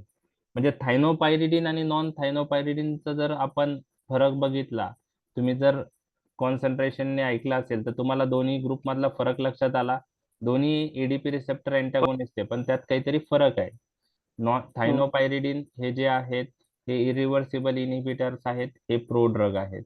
नॉन थायनोपायरिडिन हे रिव्हर्सिबल इनहिबिटर्स आहेत आणि ते प्रोड्रग नाही. नॉन थायनोपायरिडिन जे आहेत कॅनग्रिलॉर, टिकाग्रिलॉर, त्यांना फास्ट ऑनसेट आणि ऑफसेट ऍक्शन आहे. ओके. ऑनसेट पण फास्ट आहे आणि ऍक्शन लवकर टर्मिनेट होते. क्लोपिडोग्रिल, टिक्लोपिडिन, प्रॅसोग्रिल हे प्रो ड्रग आहेत आणि ते इरिव्हर्सिबली इनहिबिट करतात थायनोपायरिडिन असल्यामुळे. आता हे जे बेसिक गोष्टी लक्षात आल्यात, त्यानंतर आपण एक एक ड्रग बघूया. ओके, आता ऍस्पिरिन बरोबर दिलं तर सिनर्जिस्टिक ऍक्शन येते, कारण ऍस्पिरिन जे आहे थ्रम्बोक्सिन A2 मेडिएटेड प्लेटलेट ऍक्टिव्हेशन ऍग्रिगेशन नाही होणार, कारण थ्रम्बोक्सिन A2 ची लेवल कमी होईल. आणि एडीपी रिसेप्टर अँटागोनिस्ट कोणा मेडिएटेड प्लेटलेट ऍक्टिव्हेशन ऍग्रिगेशन होऊ देणार नाही, एडीपी मेडिएटेड. म्हणजे दोघांचे मेकॅनिझम वेगळे आहेत, ते एकत्र यूज केलं तर अँटी प्लेटलेट ऍक्शन जे आहे ती वाढेल का कमी होईल? वाढेल. वाढेल. सिनर्जिस्टिक ऍक्शन येते. ज्या पेशंटला फक्त ऍस्पिरिनवर इफेक्ट नाही, त्यांना मग आपण ऍस्पिरिन क्लोपिडोग्रिल कॉम्बिनेशन देतो. तर ते रॅशनल कॉम्बिनेशन आहे का नाही? हो. आहे. ओके, ठीक आहे, चालेल. आता बघा, आता टिक्लोपिडिन विषयी तर 2-3 पॉईंट तुम्ही मला सांगू शकता. कोणत्या ग्रुपाचा ड्रग आहे? थायनोपायरिडिन. प्रो ड्रग आहे का? आहे. आणि इट इनहिबिट्स PT-Y12 रिसेप्टर इरिव्हर्सिबली.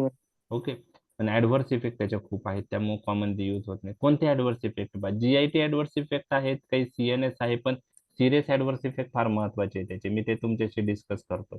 ते क्लोपिडोग्रिल बरोबर जास्त नाही दिसत. क्लोपिडोग्रिल बरोबर GIT चे ऍडव्हर्स इफेक्ट दिसतात जास्त, तर सिरियस ऍडव्हर्स इफेक्ट कमी आहेत. ओके, तर टिक्लोपिडिनचे ऍडव्हर्स इफेक्ट बघा. GIT related diarrhoea, vomiting, abdominal pain, हे GIT रिलेटेड झाले. Headache, tinnitus. Okay, CNS related. Tinnitus म्हणजे काय? Ringing sensation in the ear, कानामध्ये आवाज येतो. काय येतो? कानामध्ये आवाज येतो. त्यानंतर स्किन रॅश, तर GIT, CNS आणि हायपर सेन्सिटिव्हिटी रिॲक्शन. पण सिरियस ऍडव्हर्स इफेक्ट त्यांचा खूप मोठा ड्रॉबॅक आहे. ते काय करतात? ब्लिडिंग, न्यूट्रोपेनिया म्हणजे न्यूट्रोफिल काउंट कमी होतो, थ्रोम्बोसाइटोपेनिया, हिमोलायसिस आणि जॉन्डिस, हे त्याचे ऍडव्हर्स इफेक्ट आहे. आणि काही फेटेलिटीज पण दिसून आल्या टिक्लोपिडिन बरोबर, त्यामुळे आता हा यूज करत नाही.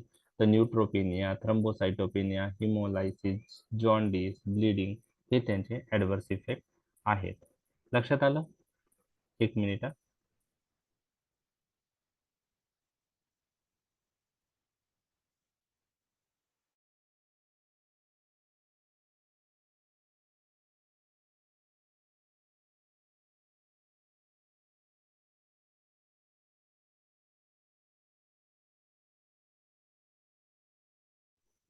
ओके,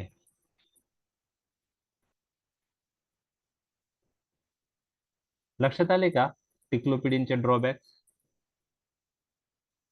हे जे सिरियस ऍडव्हर्स इफेक्ट आहे ना, त्यामुळे टिक्लोपिडिन आता यूज होत नाही. Okay, bleeding, neutropenia, thrombocytopenia, haemolysis, jaundice, clopidogrel बरोबर हे ऍडव्हर्स इफेक्ट दिसत नाही, त्यामुळे तो खूप पॉप्युलर आहे. एडीपी रिसेप्टर अँटागोनिस्ट मध्ये खूप यूज झालेला आहे. तर टिक्लोपिडिन 250 मिलीग्राम BD डोस आहे. ओके, विथ मील्स, आणि इरिव्हर्सिबल इनहिबिटर्स असल्यामुळे effect persist several days after discontinuation. आता बघ क्लोपिडोग्रिलचं पहा. क्लोपिडोग्रिल विषयी काही क्लिनिकल इम्पॉर्टन्स पॉईंट पण मी तुमच्याशी डिस्कस करणार आहे. ऑलरेडी मी जनरल फार्मॅक मध्ये डिस्कस केलेलं आहे. ओके ओके, आता क्लोपिडोग्रिल ऍब्सॉर्ब झाल्यानंतर 85% क्लोपिडोग्रिल मेटाबोलाइज होतो इस्टरेज एन्झाईमनी. कोणत्या मेटाबोलाइट मध्ये? इनएक्टिव्ह मेटाबोलाइट मध्ये. आणि फक्त 15% clopidogrel, it is a prodrug ना, it is converted into active metabolite.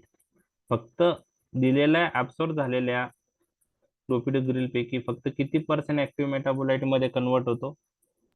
15%. आणि या क्लोपिडोग्रिलला ऍक्टिव्ह मेटाबोलाइट मध्ये कन्वर्ट होणं गरजेचं आहे. तर हे आता एक्झाम मध्ये कोणी विचारणार नाही, just knowledge point of view. 2 step activation is needed for formation of active metabolite. किती स्टेप्स आहे? 2 स्टेप लागतात ऍक्टिव्हेशन. म्हणजे क्लोपिडोग्रिल पहिले एका मेटाबोलाइट मध्ये कन्वर्ट होईल, तो मेटाबोलाइट मग दुसऱ्या मेटाबोलाइट मध्ये कन्वर्ट होईल, तो ऍक्टिव्ह राहणार आहे. बरोबर आहे? तर ते मेटाबॉलिझमसाठी कोणते एन्झाईम लागतात, जास्त डिटेलमध्ये जायचं नाहीये, हे काही आपल्याला एक्झाम पॉईंट ऑफ व्ह्यू कोणी विचारणार नाही, फक्त डिस्कस करूया. ओके ओके, तर पहिल्या याच्यामध्ये clopidogrel is converted into oxoclopidogrel with the help of CYP2C19, CYP1A2 आणि CYP2D6 हे सगळे सायटोक्रोम 450 एन्झाईम सिस्टीमचे एन्झाईम्स आहेत. तर ह्या एन्झाईमनी तो कशात कन्वर्ट होतो, ऑक्सिक्लोपिडोग्रिल, आणि तो ऑक्सिक्लोपिडोग्रिल नंतर सेकंड स्टेपला ऍक्टिव्ह मेटाबोलाइट मध्ये कन्वर्ट होतो. त्यासाठी CYP2B6, CYP2C9, 2C19 आणि CYP3A4 हे लागतात एन्झाईम. ओके, तर याच्यापैकी ऍटलिस्ट तुम्हाला एक महत्वाचा पॉइंट लक्षात ठेवायचा आहे की CYP2C19 फार महत्वाचा आहे. CYP2C19 म्हणजे हे एन्झाईम कशासाठी लागतात, प्लेटलेटच्या ऍक्टिव्हेशनसाठी, सॉरी क्लोपिडोग्रिलच्या ऍक्टिव्हेशन साठी लागतात. बरोबर आहे. 2 स्टेप ऍक्टिव्हेशन आहे क्लोपिडोग्रिलचं. पहिल्या स्टेप मध्ये क्लोपिडोग्रिलचं कन्वर्जन ऑक्सोक्लोपिडोग्रिल मध्ये होतं CYP1A2, 2B6 आणि 2C19 नी, आणि ऑक्सोक्लोपिडोग्रिलचं मग ऍक्टिव्ह मेटाबोलाइट मध्ये होतं. त्याच्यासाठी 2B6, 2C19, 2C9 आणि 3A4 एन्झाईमचं यूज होतं. तर ऍक्टिव्ह मेटाबोलाइट मग कशाला इनिबिट करेल, कोणत्या एन्झाईम रिसेप्टरला, P2Y12 रिसेप्टरला. एडीपी रिसेप्टर मधला कोणता रिसेप्टर इनिबिट होईल, P2Y12. आणि कसा होईल, इरिव्हर्सिबली का रिव्हर्सिबली? इरिव्हर्सिबल. इरिव्हर्सिबल. ओके, आता पहा यामध्ये it has slow onset of action. किती तास लागता इफेक्ट यायला? 4 hours. बरोबर. का बरं? 2 स्टेप ऍक्टिव्हेशन आहे आणि it inhibits P2Y12 irreversibly. So action lasts for how many days? 7 days. 5 to 7 days after discontinuation. So stop 1 week before elective surgery. Aspirin सारखं पण clopidogrel 1 week before elective surgery stop करणं गरजेचं आहे. लक्षात आलं तुम्हाला? ओके. आता काही clinical practice point of view गोष्टी मी तुमच्याशी डिस्कस करत आहे. 2 स्टेप ऍक्टिव्हेशन प्रोसेस मध्ये आपण एक सायटोक्रोम आयसोएन्झाईम पाहिलं, सायटोक्रोम P4 आयसोएन्झाईम पाहिलं, तो आहे CYP2C19. हा एन्झाईम क्लोपिडोग्रिलच्या ऍक्टिव्हेशन साठी लागतो. आता जर आपण पाहिलं तर प्रत्येक इंडिव्हिज्युअल मध्ये हा CYP2C19 जो आहे एन्झाईम हा कमी जास्त प्रमाणात असतो. त्याचं जेनेटिक जे आहे त्या पर्सनचं, त्याच्यावर त्याची सिंथेसिस डिपेंड असते. बरोबर आहे. एखाद्या याच्यात जर CYP2C19 चांगला असेल तर तो क्लोपिडोग्रिलचं ऍक्टिव्हेशन करेल का ऍक्टिव्ह मेटाबोलाइट मध्ये? हो, करेल. हो, पण एखाद्यात CYP2C19 एन्झाईम हा जर स्लो ऍक्टिंग असेल तर ऍक्टिव्ह मेटाबोलाइट लगेच बनेल का? नाही. नाही. आणि काही पेशंट मध्ये जर CYP2C19 एन्झाईमच नसेल तर क्लोपिडोग्रिल इफेक्टिव्ह राहील का? नाही. नाही. त्यामुळे क्लोपिडोग्रिलच्या ज्या हे आहे स्ट्रीप आहे त्याच्यावर एक ब्लॅक बॉक्स वॉर्निंग देणं मॅन्डेटरी केलं USFDA ने, की in some patient who lack CYP2C19 enzyme, in that patient clopidogrel is not responsive. ज्या पेशंट मध्ये CYP2C19 एन्झाईम नाहीये त्या पेशंट मध्ये क्लोपिडोग्रिल ऍक्टिव्ह राहील का? नाही. रिस्पॉन्सिव्ह राहील का? रिस्पॉन्स येईल का क्लोपिडोग्रिलचा? नाही. तर हा एन्झाईम नसेल तर काय नाही बनणार, ऍक्टिव्ह मेटाबोलाइट नाही बनणार. ऍक्टिव्ह मेटाबोलाइट बनला नाही तर क्लोपिडोग्रिल ऍक्टिव्ह म्हणजे इफेक्ट येणारच नाही त्याचा. बरोबर. आणि त्यानंतरची एक इंटरॅक्शन जी मी तुम्हाला जनरल फॉर्मॅट मध्ये पण सांगितलेली आहे, क्लोपिडोग्रिल आणि ओमिप्राझोलची. ओके, क्लोपिडोग्रिल आणि ओमिप्राझोल. तर क्लोपिडोग्रिल आणि ओमिप्राझोलची इंटरॅक्शन काय आहे की omeprazole is a inhibitor of CYP2C19. It is a inhibitor of which enzyme? CYP2C19. मग जर ओमिप्राझोल आपण लॉंग टर्म यूज केला तर CYP2C19 एन्झाईम काय होईल? इनहिबिट होईल. मग अशा पेशंट मध्ये क्लोपिडोग्रिल इफेक्टिव्ह राहील का? नाही. कारण त्याच्या ऍक्टिव्हेशन साठी काय लागतंय? CYP2C19. मग ओमिप्रेझोल क्लोपिडोग्रिल जास्त दिवस एकत्र देणं चांगलं राहील का, द्यायला नाही पाहिजे? द्यायला नाही पाहिजे. बर. Avoid long term use of omeprazole along with clopidogrel. आठवतं जनरल फार्मेकला आपण डिस्कस केली होती. हो सर. ओके. आता साईड इफेक्ट काय? ब्लिडिंग आहे. ब्लिडिंग हे सगळ्या अँटीप्लेटलेट ड्रगचा साईड इफेक्ट आहे. आणि जीआयटी, इपिगॅस्ट्रिक पेन, डायरिया, काही पेशंटला रॅशेस, म्हणजे न्यूट्रोपेनिया, थ्रम्बोसाइटोपेनिया, अदर बोन मॅरो टॉक्झिसिटी जी होती टिक्लोपिडिन बरोबर, ती क्लोपिडोग्रिल बरोबर दिसत नाही. न्यूट्रोपेनिया, थ्रम्बोसाइटोपेनिया दिसत नाही. त्यामुळं as compare to ticlopidine, clopidogrel is a safe drug. Dose काय क्लोपिडोग्रिलचा? 75 mg OD. 75 mg पुढे. ओके. प्रॅसोग्रिल काय?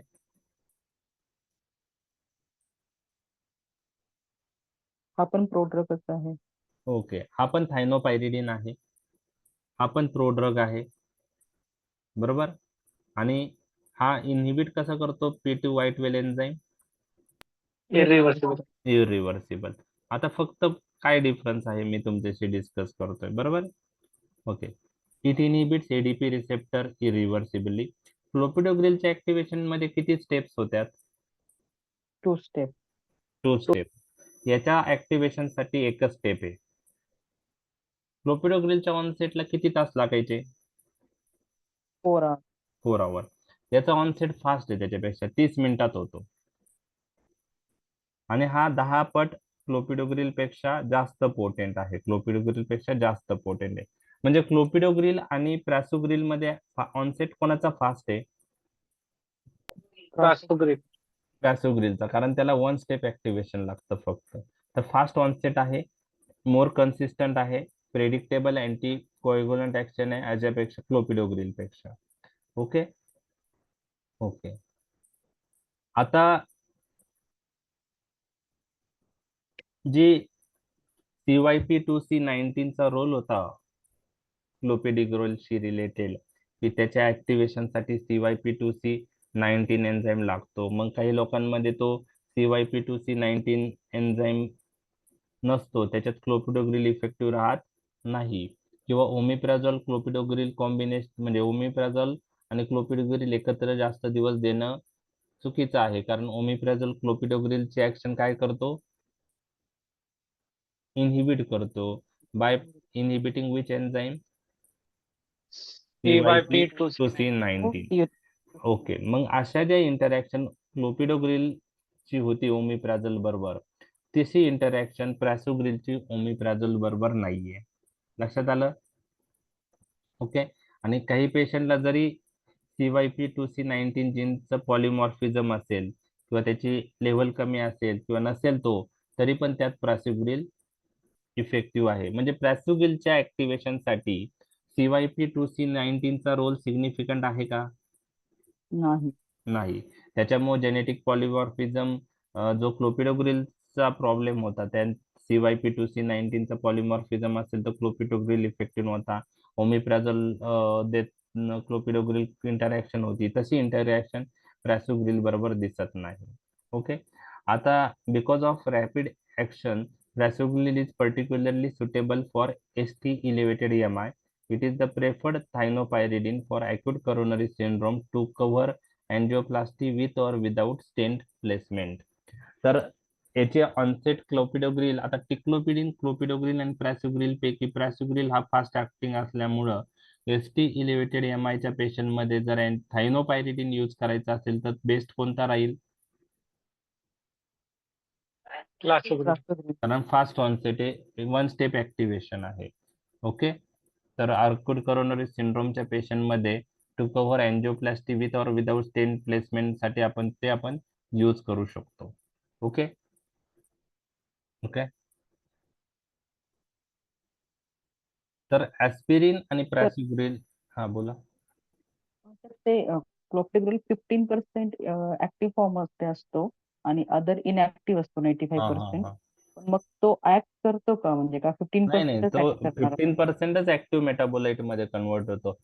मेटाबॉलिझम होऊन इनएक्टिव्ह मेटाबोलाइट बनले तर त्याचा काही रोल नसतो. ओके, म्हणजे म्हणजे 15% फक्त 15%च तो ऍक्टिव्ह मेटाबोलाइट मध्ये कन्वर्ट होतो. लक्षात आलं का? म्हणजे ते 15%च वापरला जाईल ऍक्शन साठी. अच्छा. ओके, ठीक. आणि प्रॅसोग्रिल आता ऍस्पिरिन बरोबर आपण कंबाईन करू शकतो. तसं क्लोपिडोग्रिल ऍस्पिरिन कॉम्बिनेशन पण अवेलेबल आहे आणि क्लिनिकल ट्रायल्स मध्ये क्लोपिडोग्रिल ऍस्पिरिन कॉम्बिनेशन पेक्षा प्रॅसोग्रिल ऍस्पिरिन कॉम्बिनेशन जास्त इफेक्टिव्ह दिसून आलेले आहेत. तर तेच एक टाकलंय, clinical trial demonstrate that prasugrel in combination with aspirin decrease mortality rate of myocardial infarction and stent thrombosis significantly compared to clopidogrel plus aspirin. Okay, तर म्हणजे प्रॅसोग्रिल ऍस्पिरिन कॉम्बिनेशन पण जास्त clinically significant effect clinical trials मध्ये दिसून आल्यात clopidogrel plus aspirin combination पेक्षा. Bleeding महत्वाचा side effect आहे. 10 mg ओडी डोस आहे. ज्यांचं जे एल्डरली आहेत किंवा 60 किलोपेक्षा वजन कमी, म्हणजे 10 mg ओडी डोस आहे, पण जे एल्डरली किंवा 60 किलोपेक्षा कमी आहे तर त्यांना 5 mg ओडी आपण देऊ शकतो. अर्जंट ऍक्शन साठी लोडिंग डोस पण 60 mg देतात. तर क्लिनिकल प्रॅक्टिस मध्ये किती डोसचा यूज केला जातो तो commonly prasugrel? 10 mg OD, 10 mg OD देतो सर. 10 mg OD. फक्त एल्डरली किंवा 60 किलोपेक्षा कमी वजन असेल तर त्यात 5 mg आपण देऊ शकतो. लोडिंग डोसचा काही यूज होतो का 60 mg? नाही सर, लोडिंग नाही देत. ब्लिडिंग नाही. डिसऑर्डर खूप जास्त आहे, लोडिंग नाही. Okay, 10 mg. क्लॉपिडोग्रिलच लोडिंग करतो. ओके, क्लोपिडोग्रिल किती देता लोडिंगला? आपण 75 च्या 4 150. टॅबलेट देतो सर. 150 देता का 75? एकदा ते सर्च 75 करा. च्या 4 300 Okay. mg देतो. 300. ओके. जसं 325 आपण जसं हे देतो ऍस्पिरिन, तसं क्लोपिडोग्रिल 300 देता का इनिशियल डोस? 300 देतो. हो, ओके, इनिशियल नंतर 300. 75 mg. ओके, हा, ठीक आहे. 150 वरती शिफ्ट करतो सर. 150. नंतर मग नंतर 75. म्हणजे हम्म. क्लोपिडोग्रिलची डोस रेंज पण 75 to 150 आहे. हम्म. ओके. आता टिकाग्रिलॉर आणि कॅनग्रिलॉर जे आहेत ना, त्याविषयी आपण थोडक्यात जाणून घेऊया. टिकाग्रिलॉर आता हा कोणता नवीन आहे, मग कोणत्या ग्रुपचा आहे ticagrelor? Non thienopyridine. Non थायनोपॅरिड.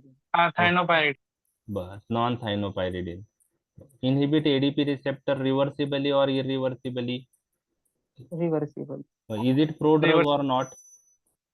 No product. No, no. So it has direct action. It is a reversible inhibitor. Okay, ठीक आहे. तर एवढेच पॉईंट लक्षात ठेवायचे, डिटेल मध्ये आपल्याला जायचं नाहीये. ओके, त्यानंतर आता कंपॅरिझन करायचं आपल्याला बाकीशी. काय आहे टिकाग्रिलॉरचं ऍडव्हान्टेज वगैरे ते आपण पाहायचं. तुम्हाला मेकॅनिझम वगैरे कळली त्यामुळे काहीच प्रॉब्लेम हे नाही. आता ticagrelor has more rapid onset 30 minute and offset is also rapid as compared to clopidogrel. हे आपण पाहिलंय. नॉन थायनोपायरिडिन जे ड्रग आहे, ओके, त्यांना ऑनसेट ऑफ ऍक्शन क्विक आहे आणि टर्मिनेशन पण लवकर आहे, कारण ते प्रो ड्रग नाहीत, त्यामुळे फास्ट ऑनसेट आहे. आणि दुसरी गोष्ट काय आहे, ते रिव्हर्सिबल इनहिबिटर आहे, त्यामुळे ऍक्शन पण टर्मिनेट लवकर होते. लक्षात आलं? ओके. आणि प्लेटलेट इनिबिशनचा विचार केला तर क्लोपिडोग्रिल पेक्षा टिकाग्रिलॉरने जास्त सिग्निफिकंट प्लेटलेट इनिबिशन होतं. म्हणजे टिकाग्रिलॉरचे ऍडव्हान्टेजेस आहे क्लोपिडोग्रिलवर. ओके, लक्षात आलं? लक्षात आलं तुमच्या? Yes. ओके. आता टिकाग्रिलॉर आपण फास्ट ऑनसेट जर म्हणलं तर ऑनसेट फास्ट आहे आणि त्याची ऍक्शन पण टर्मिनेट लवकर होते.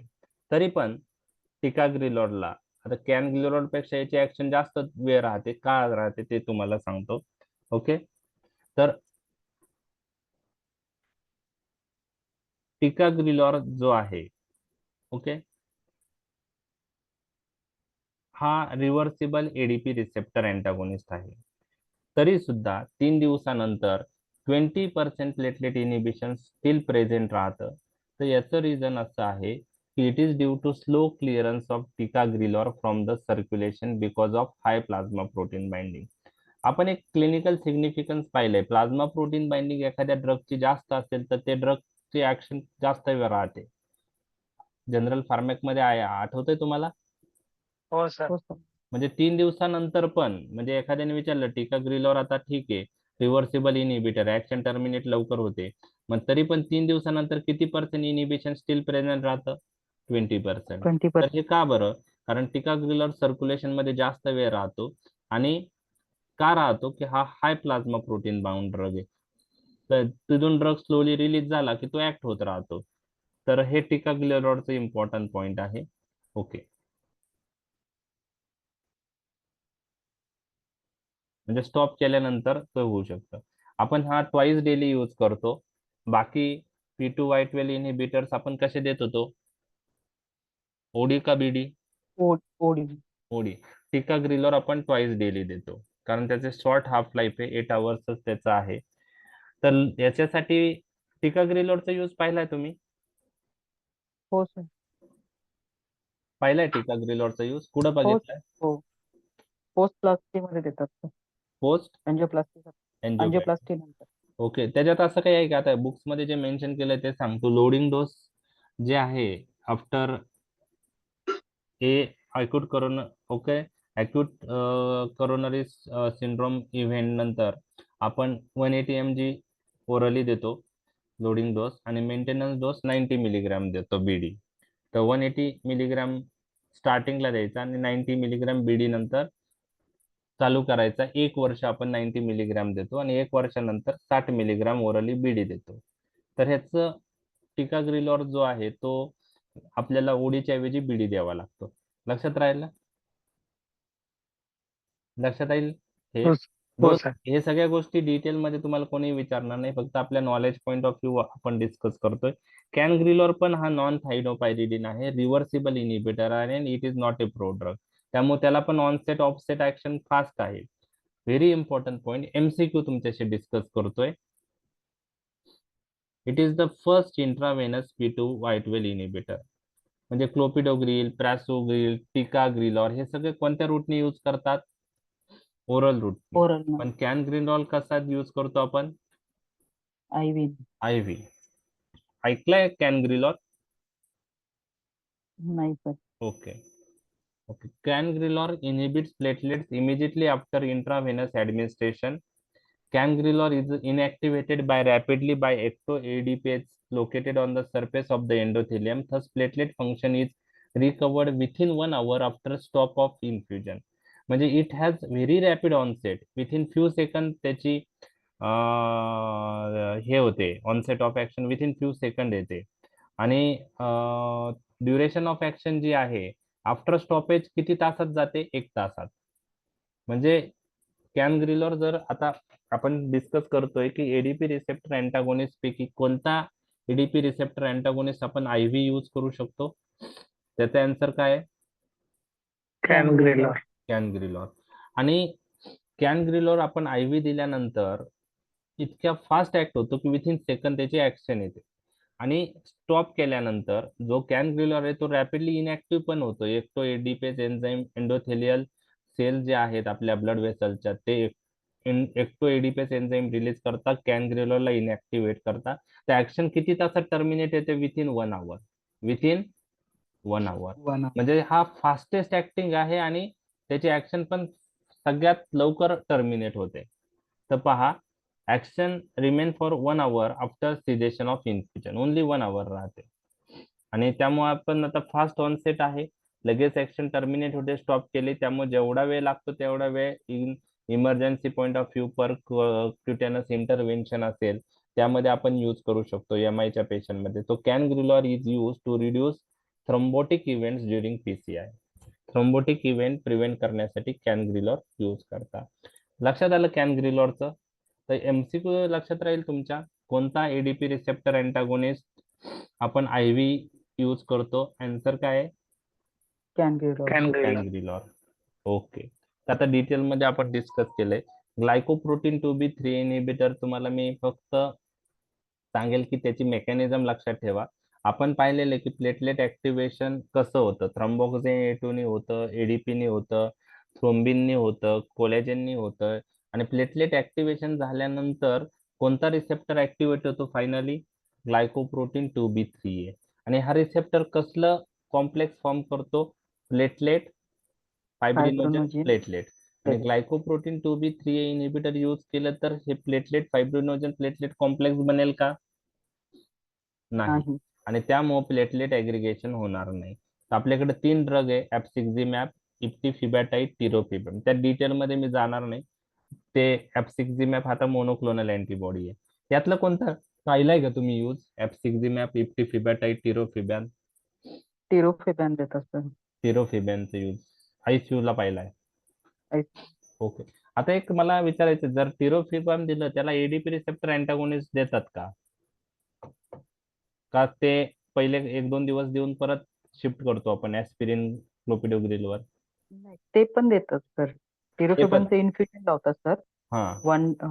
24 आवर्स साठी वगैरे, आणि हे तर नंतर आधी मग लोडिंग वगैरे गेलेलंच असतं हे. ओके, ते चालूच आणि असतं म्हणजे नंतर टॅब हो तर कॉम्बिनेशनच चालू करतात ते. हो चालू ठेव.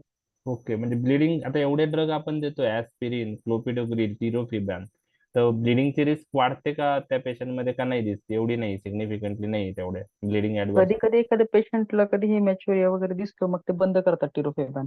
टिरोफिबॅन बंद करतात. ओके, ठीक आहे. तर टिरोफिबॅनचा यूज आहे. तर ICU सेटअप मध्ये हे जे ड्रग आहे, आता हे पण पॅरेंटल रूटने यूज करता. एफसिक्झिमॅब, इप्टिफिबॅटाइड, टिरोफिबॅन, बरोबर आहे. मग पॅरेंटलने दिल्यामुळे काय राहणार आहे? IV रूटने यूज केलं तर फास्ट ऑनसेट राहणार आहे त्यांची. ओके, लक्षात आलं? ओके. तर मेकॅनिझम मी तुम्हाला सांगितलंय. तर जनरली MIच्या पेशंटमध्ये आपण जर थ्रोम्बोलायटिक ड्रग यूज करतो किंवा स्टेन प्लेसमेंट करतो, त्यावेळेस अँटीप्लेटलेट यूज करताना हे ड्रग यूज केले जातात. Bleeding is the main adverse effect. आता अँटीप्लेटलेट ड्रगची यूज काय काय आहेत? तर आपण कधी कधी आता ह्याच्यात कन्फ्युजन काय होतं माहितीये का? अँटीप्लेटलेटचे यूज, अँटीकोएग्युलंटचे यूज, थ्रोम्बोलायटिकचे यूज सगळे एकत्र येतात. त्यामुळे तुम्ही जेव्हा तिन्ही टॉपिक्स कंप्लीट होतील तुमचे, तर एका पेजवर अँटीप्लेटलेटचे ड्रग्सचे यूज पहा, लिहून काढा. एकावर अँटीकोएग्युलंटचे यूज लिहून काढा आणि एकावर थ्रोम्बोलायटिक ड्रग्सचे यूज लिहा. काही याच्यात आपण दोन्ही यूज करतो, फक्त कोणत्या कंडिशन मध्ये कोणता प्रेफर होता. तर आपण पाहिलं अँटीकोएग्युलंट हे आपण व्हेनस थ्रोम्बाय रिलेटेड कंडिशन मध्ये प्रोफेलॅक्टिक मध्ये प्रेफर करतो, म्हणजे डीप वेन थ्रोम्बोसिस असेल, बरोबर आहे. त्यानंतर पल्मोनरी एम्बोलिझम असेल, तिथं अँटीकोएग्युलंट यूज करतो. आणि arterial thrombi point of view, prophylaxis point of view आपण अँटीप्लेटलेट ड्रग यूज करतो. लक्षात आलं? हो सर. ओके. तर युजेस मध्ये ओव्हरलॅपिंग युजेस आहे. तर पहिला यूज आहे अँटीप्लेटलेट, आणि युजेस मध्ये आपल्याला काय लिहायचं तेच कळत नाही. युजेस मध्ये 1-2 यूज लिहिले का ब्लॉक बसतो. त्यामुळे uses point of view concentrate करा. मला बाकी गॅरंटी आहे की तुम्ही इंडिव्हिज्युअल ड्रग विषयी चांगलंच लिहिणार, कारण तुम्हाला तेवढं आता झालेलं आहे. परंतु युजेस मध्ये कन्फ्युजन होतं ओव्हरलॅपिंग यूजमुळे. त्यामुळे त्याच्यावर थोडं कॉन्सन्ट्रेशन, ब्लड रिलेटेड काही टॉपिक्स मध्ये कन्फ्युजन आहे ते व्यवस्थित आपल्याला पाहिजे आहे. तर 75 to 150 mg ऍस्पिरिन देतो ज्यांना करोनरी आर्टरी डिसीज आहे, जेव्हा ज्यात हाय रिस्क आहे, डायबिटीस पेशंट आहे आणि MI वगैरे किंवा कार्डिओव्हास्क्युलर इव्हेंटचे रिस्क आहे, त्यात आपण यूज करतो. परंतु सगळ्याच पॉप्युलेशन मध्ये आपण ते काही प्रेफर करत नाही. जर हाय रिस्क पेशंट असेल तरच यूज करायला पाहिजे. ओके. ओके. आता primary prevention of ischaemia with aspirin is of no proven benefit. तसं प्रायमरी म्हणजे होऊ नये म्हणून काही प्रायमरी प्रिव्हेन्शन आणि सेकंडरी प्रिव्हेन्शन मध्ये काय आहे की एखाद्याला MIचा अटॅक आलेला नाहीये, बरोबर आहे, त्यामध्ये आपण आधी यूज केलं तर फायदा आहे का? तर जनरली असे काही प्रूव्हन बेनिफिट नाही. तरी पण आपण डायबिटीस किंवा हाय रिस्क पेशंट आहे, ओके, हायपरटेन्शन डायबिटीस आहे, त्या पेशंटला अबोव 45-50 नंतर आपण ते इकोस्प्रिन चालूच करतो, अटॅक आलेला नसला तरी. ओके. परंतु ज्यांना MIचा अटॅक आला त्यानंतर तर ते मॅन्डेटरीच आहे प्रोफेलॅक्सिस पॉईंट ऑफ व्ह्यू. ओके. तर ते फेटल किंवा नॉन फेटल MIची रिस्क कमी करतात, परंतु at the same time bleeding जे आहे, सेरेब्रल हिमोरेजची रिस्क वाढवतात. अॅक्यूट करोनरी सिंड्रोम मध्ये कोणकोणत्या कंडिशन्स असू शकतात? त्याच्यामध्ये अनस्टेबल अंजायना येतो, evolved MI, okay. Acute MI. तर म्हणजे अॅक्यूट करोनरी सिंड्रोम मध्ये आपण यूज करतो, त्यामध्ये unstable अंजायना, non ST elevated MI आणि ST इलेव्हेटेड MI यापैकी कोणतीही कंडिशन असू शकते, तर त्याला आपण अॅक्यूट करोनरी सिंड्रोम म्हणतात. त्यामध्ये खूप सारे ड्रग यूज करतात. त्यात एक आपल्याला अँटीप्लेटलेट यूज करता. मग अनस्टेबल अंजायनामध्ये आपण यूज करतो. तर स्टेबल आणि व्हॅरियंट अंजायनामध्ये आपल्याला अँटीप्लेटलेटची गरज नाही पडत. पण रिपीटेड अटॅक्स ऑफ अंजायना जे असतात अनस्टेबल अंजायना, त्यात ॲस्पिरिन क्लोपिडोग्रिल आपण यूज करू शकतो. तर ह्या अनस्टेबल अंजायनामध्ये ते यूज केल्याने आपण progression of the disease to MI किंवा त्यामुळे सडन डेथ हे प्रिव्हेंट करू शकतो. ओके. आणि आपण ॲस्पिरिन प्लस क्लोपिडोग्रिल देऊ शकतो किंवा ॲस्पिरिनला कॉन्ट्राइंडिकेशन असेल तर क्लोपिडोग्रिल देऊ शकतो. आता एखाद्या पेशंटला अँटीप्लेटलेटवर कव्हर नाही झाला अनस्टेबल अंजायनाचा, तर आपल्याला हिपॅरिन फॉलोड बाय वॉरफेरिन पण काही पेशंटला स्टार्ट करावं लागतं. पण बेटर यांच्या दोघांमध्ये अँटीप्लेटलेट अँटीकोएग्युलंट मध्ये अँटीप्लेटलेट महत्वाचे आहेत. ओके, ठीक आहे. आता नॉन एसटी रिलेटेड MI मध्ये पण आपण ॲस्पिरिन क्लोपिडोग्रिल कॉम्बिनेशन देतो. Okay okay. तर पेशंट जे नॉन एसटी रिलेटेड MI जे आहे ते are manage without PCI and thrombolysis. मग आपण त्यांना ॲस्पिरिन क्लोपिडोग्रिल वर स्टार्ट करतो. ओके. एसटी रिलेटेड MI जे आहेत याच्यामध्ये प्रायमरी बेस्ट जे आहे ते परक्युटेनस कोरोनरी इंटरव्हेन्शन आहे, विथ ऑर विदाउट स्टेंट, किंवा आपण थ्रोम्बोलायसिस करू शकतो. तर त्यामध्ये आपण along with this procedure stent replacement किंवा थ्रोम्बोलायटिक ड्रग्स आपण अँटीप्लेटलेट स्टार्ट करतो. अँटीकोएग्युलंट ही 4-5 दिवस देतो. पण ते अँटीप्लेटलेट्सचे आपण प्रोफॅलेक्टिक पॉईंट ऑफ व्ह्यू पेशंटला कंटिन्यू करतो. ओके, तर ते आपण कंटिन्यू केलं पाहिजे. ओके, तर ते महत्वाचं आहे. नंतर ओके, ऍप्सिक्झिमॅब, टिरोफिबॅन, इप्टिफिबेटाइड आपण इनिशियली IV साठी यूज करू शकतो. ओके, ते तर आहे. डिटेलमध्ये बाकीचे uses point of view explanation मध्ये जाऊ नका. नोट्स मध्ये मी फक्त knowledge point of view discuss करण्यासाठी, जे नॉलेज पॉईंट ऑफ व्ह्यू आपल्याला माहिती असावं म्हणून टाकलेलं आहे. प्रत्येक यूज मध्ये 1 किंवा 2 लाईन सफिशियंट आहे तुमच्यासाठी. म्हणजे exam point of view uses डिटेलमध्ये एक्सप्लेन करण्याची गरज नाही. ठीक आहे. ओके. सेरेब्रोव्हॅस्क्युलर डिसीज जे आहेत तर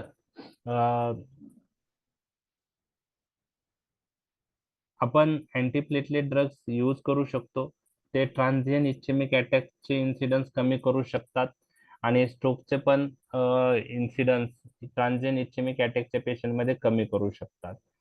प्रोस्थेटिक हार्ट वाल्व असेल, AV शंट असेल, त्यामध्ये पण आपण अँटीप्लेटलेट ड्रग्स यूज करू शकतो. ओके.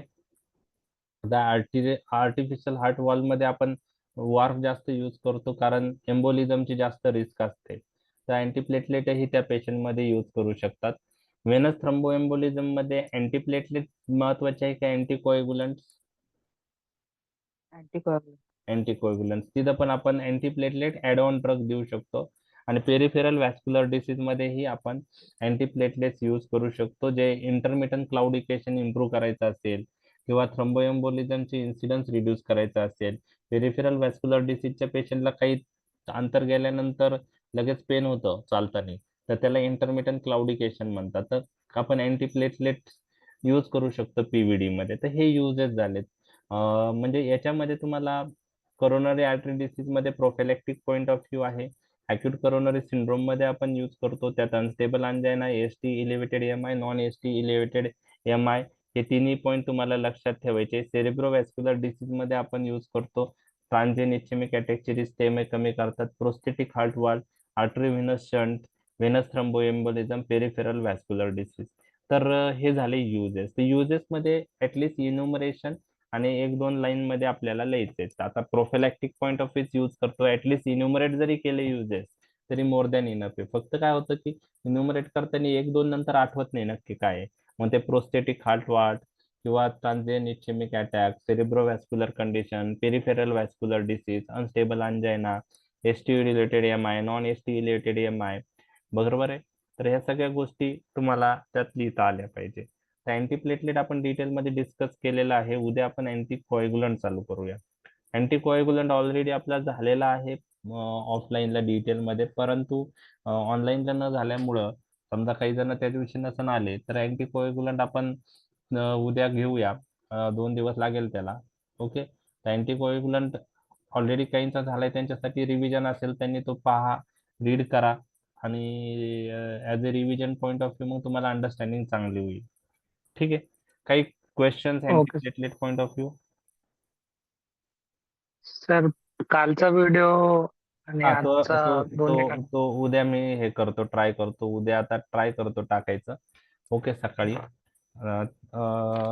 अपलोडिंगला वेळ लागतो आणि काल परवा मी नव्हतोच, आउट ऑफ स्टेशनच होतं, त्यामुळे ते करता नाही आलं मला. तर मी करतो ते उद्या.